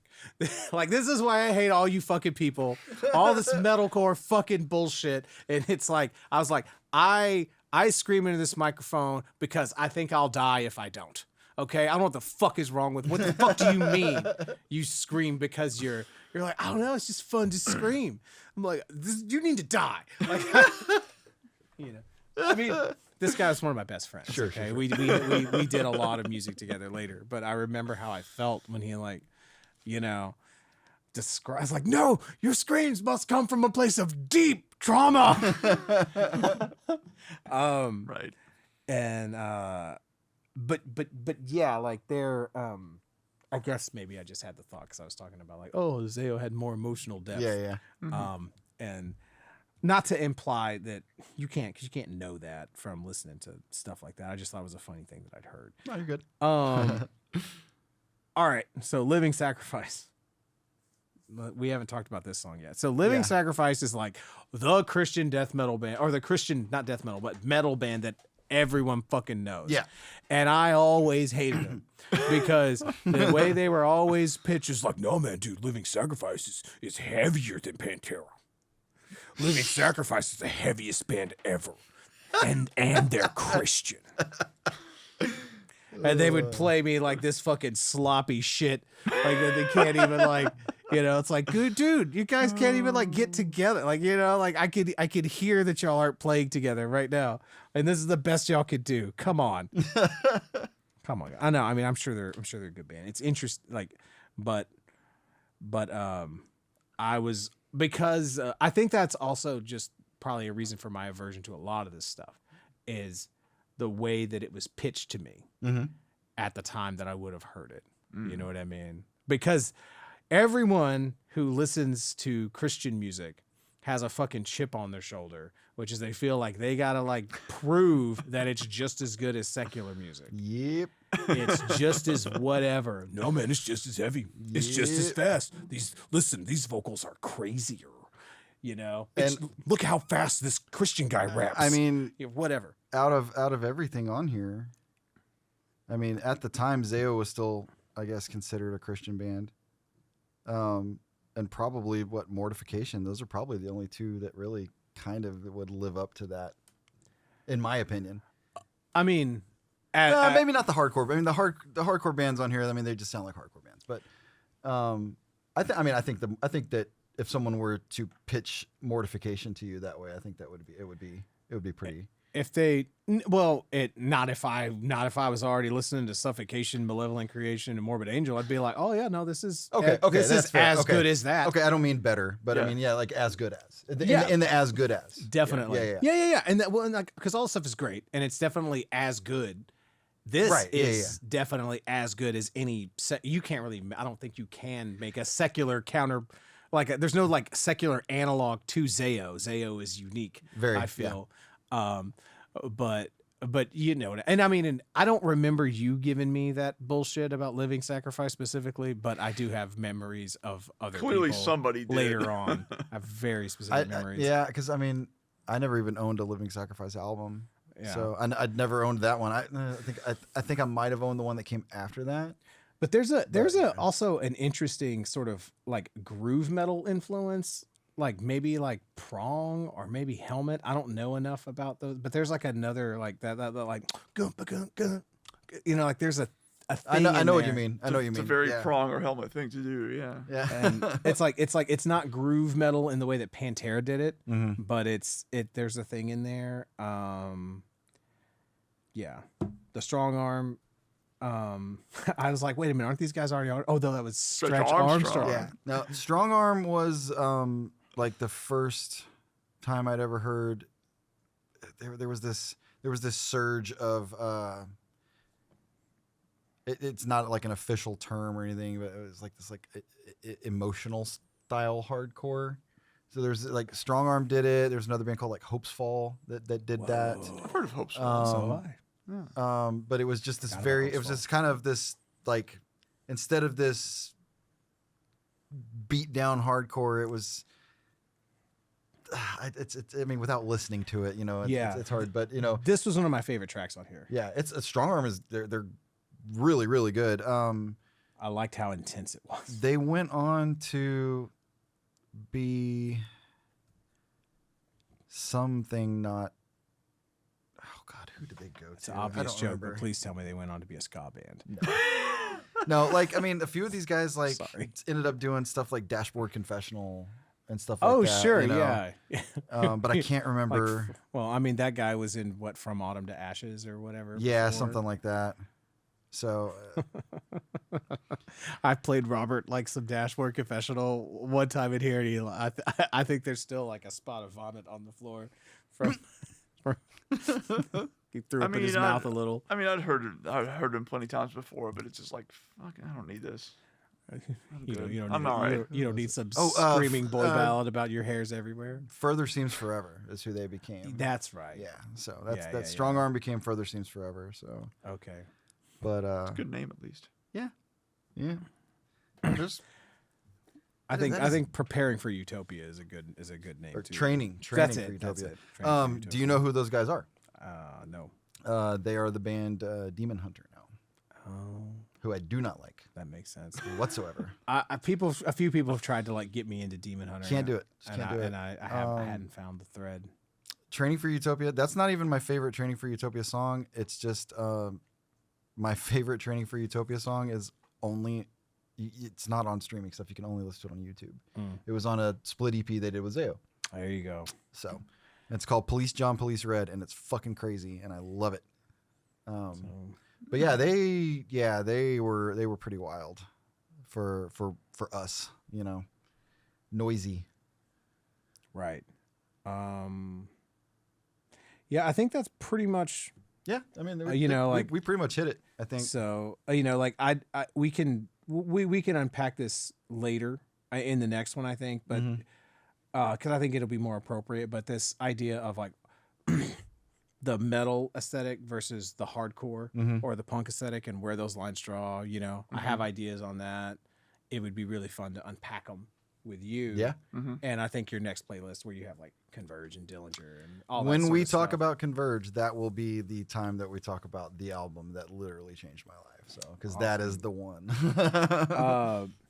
There's only one little blurb that I wanted to sort of throw out because we talked about that Ozfest VHS a few times.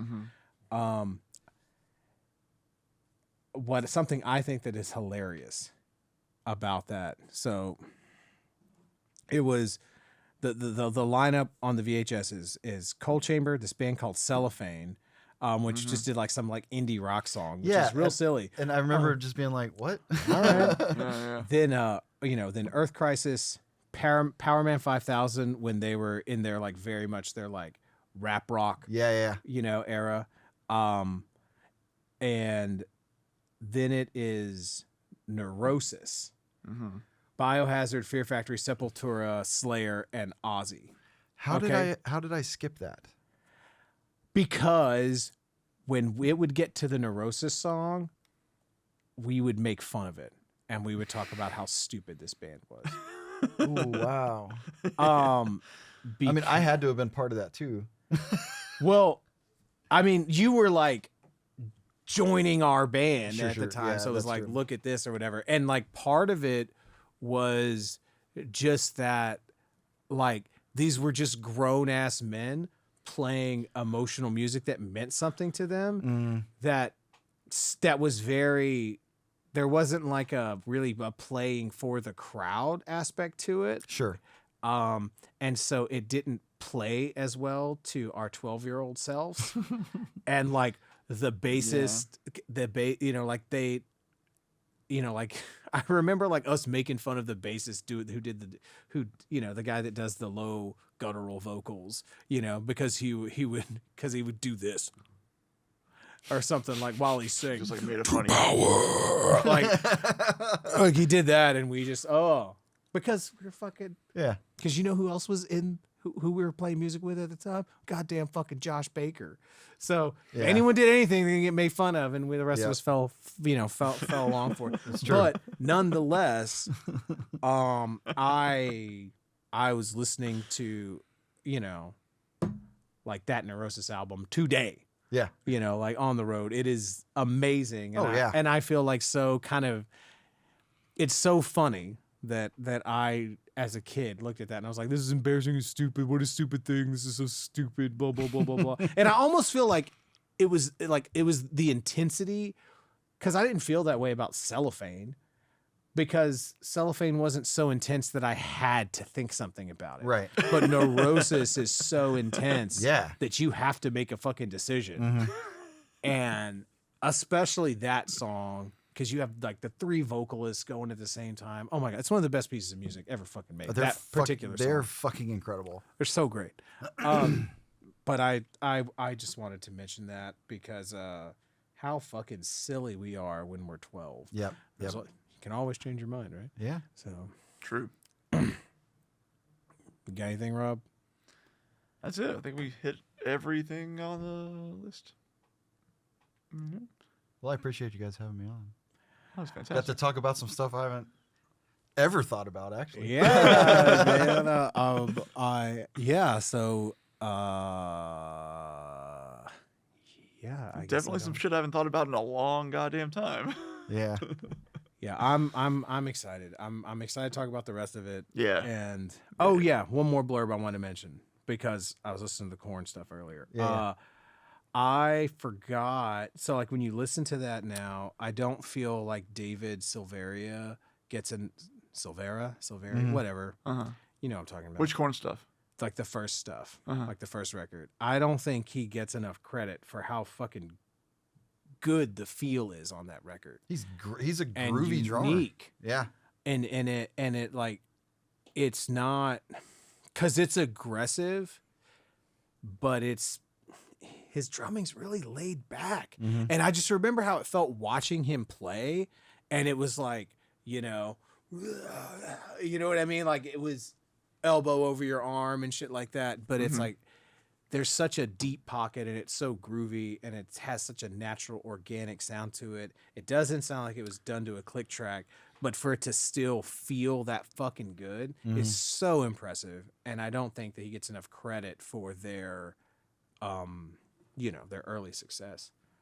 I mean, I don't know. Maybe as a non-drummer, this is ridiculous, but like to me, like Got the Life is nothing but pocket.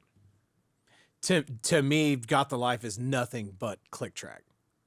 Okay.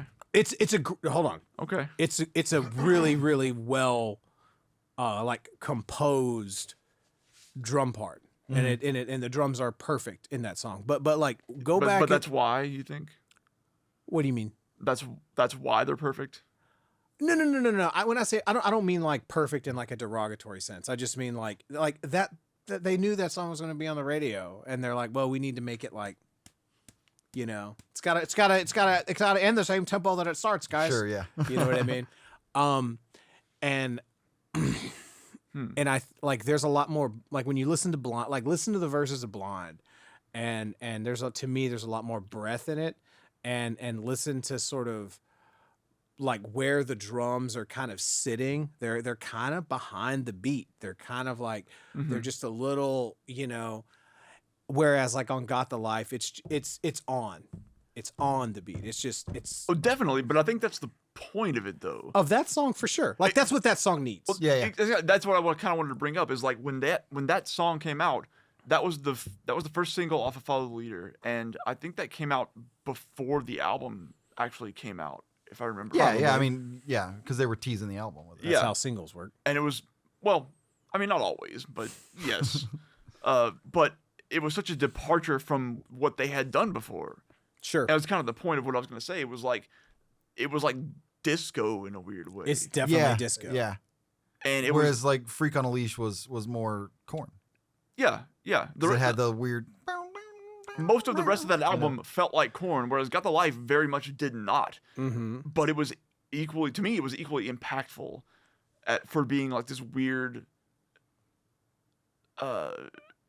extremely straight ahead thing, but Yeah. it was very effective at what it did. Yeah, I just thought it was a fucking really cool song I agree. and a very weird song for Korn, and for music at the time. I agree. And I guess like if we're trying to tie this to like the point I'm making, I think that you could have gotten I think that you could have went and, like I don't know what the best like appropriate joke is. Like thrown like a handful of bracelets anywhere in LA and hit a drummer that could have done the drum track on Got the Life. Okay.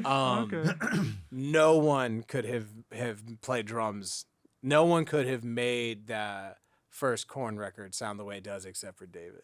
I see what you're saying. Is sort of like where I'm going. Okay. You know what I mean? Okay. But it was a thing that never stuck out to me before. Mm-hmm. And I know and I noticed it. Damn, I was like, my God, like this is like that is such a unique, weird snare sound. And this is such a but the pocket and the feel itself is so unique and so different. And to play aggressive music where you're not pushing, do you know what I mean? And like that's because it's behind in a different way than like Vinny is behind. Because it was aggressive, but not at a fast pace. Yeah. And it's behind the beat different than how like John Bonham is or different than how like Vinnie Paul is, because Vinnie Paul's behind the beat in a similar way that John Bonham is behind the beat. But I don't know, man, there's something else to that Korn stuff. And I'm gonna have to go back and listen to it again.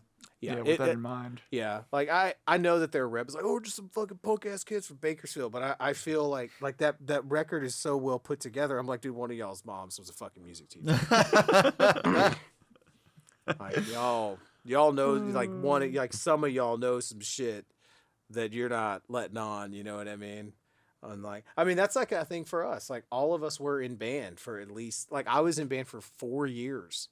You know what I mean? Like that gave us such a huge advantage. Only 4 years? I was in band for 4 years. I quit my freshman year. Did you? So did I.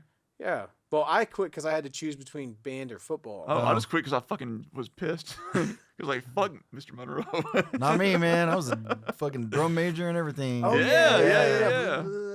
I tried out for drum major once. It was the most embarrassing experience. I didn't want to be the drum major at all. They're like, you're a natural leader, CJ. And the only reason I tried out is because my mom said, please Aw. just try out for me. And I was like, fine. So I did. And then Mr. Monroe pulled me aside and he goes, I swear to God, this is what he said. He pulled me aside and he goes, look, I just want to let you know that the fact that you got drum major means that we are going by how everyone scored and not my personal feelings, because I do not want you to be the drum major. But you did better than everyone else. And I said, okay. Fuck you. What a great way to end the year. But I mean, he ended up being fine with it. Whatever. But I feel justified in my feelings now. that's fine. I begged him once to because I was even though I stopped playing trumpet in band, I like a year or so later, like I was like, oh, I'll play drums in the jazz band. Yeah, I remember. Oh, yeah. But I didn't know what the fuck I was doing, and I like begged him. Like went to his office. I was like, please teach me, show me. Yeah, because he's a drummer. Yeah, it's like show me. No one had taught me how to hold the fucking sticks. I didn't even know that. I didn't know anything. I literally didn't know anything. And I was like, please. And he said, you'll figure it out. Wow. And just like sent me on my way. And I was like, God damn it, man. Jeez. So, Eh. but it was really, but he showed up to one of the fucking like Kinefix shows. And Did he? he did. Wow, that's Well, okay. it's probably because what was Jordan doing something? Maybe. And I remember like looking up and seeing like Mr. Monroe, and like I don't know exactly what stage of chaos or things were in, but I think it was one of the later ones when stuff was getting nuts. And like I might have been like bleeding on my kid, or and I'm like, oh, it's Mr. Monroe, you know, blah, you know, whatever. And then like I talked to him afterwards. I was like, so what'd you think? And he was like, you're good at doing that. Hey, man. You do that well. All right. That is like, you know how to do that. I love it. Like I'll something take that. Like he We take those. He absolutely meant it as a compliment. There was no Sure. shade in it at all. He just didn't know what to call it. Yeah, yeah. That's a really tight blast beat, Richard. All right, I think we're done. Okay.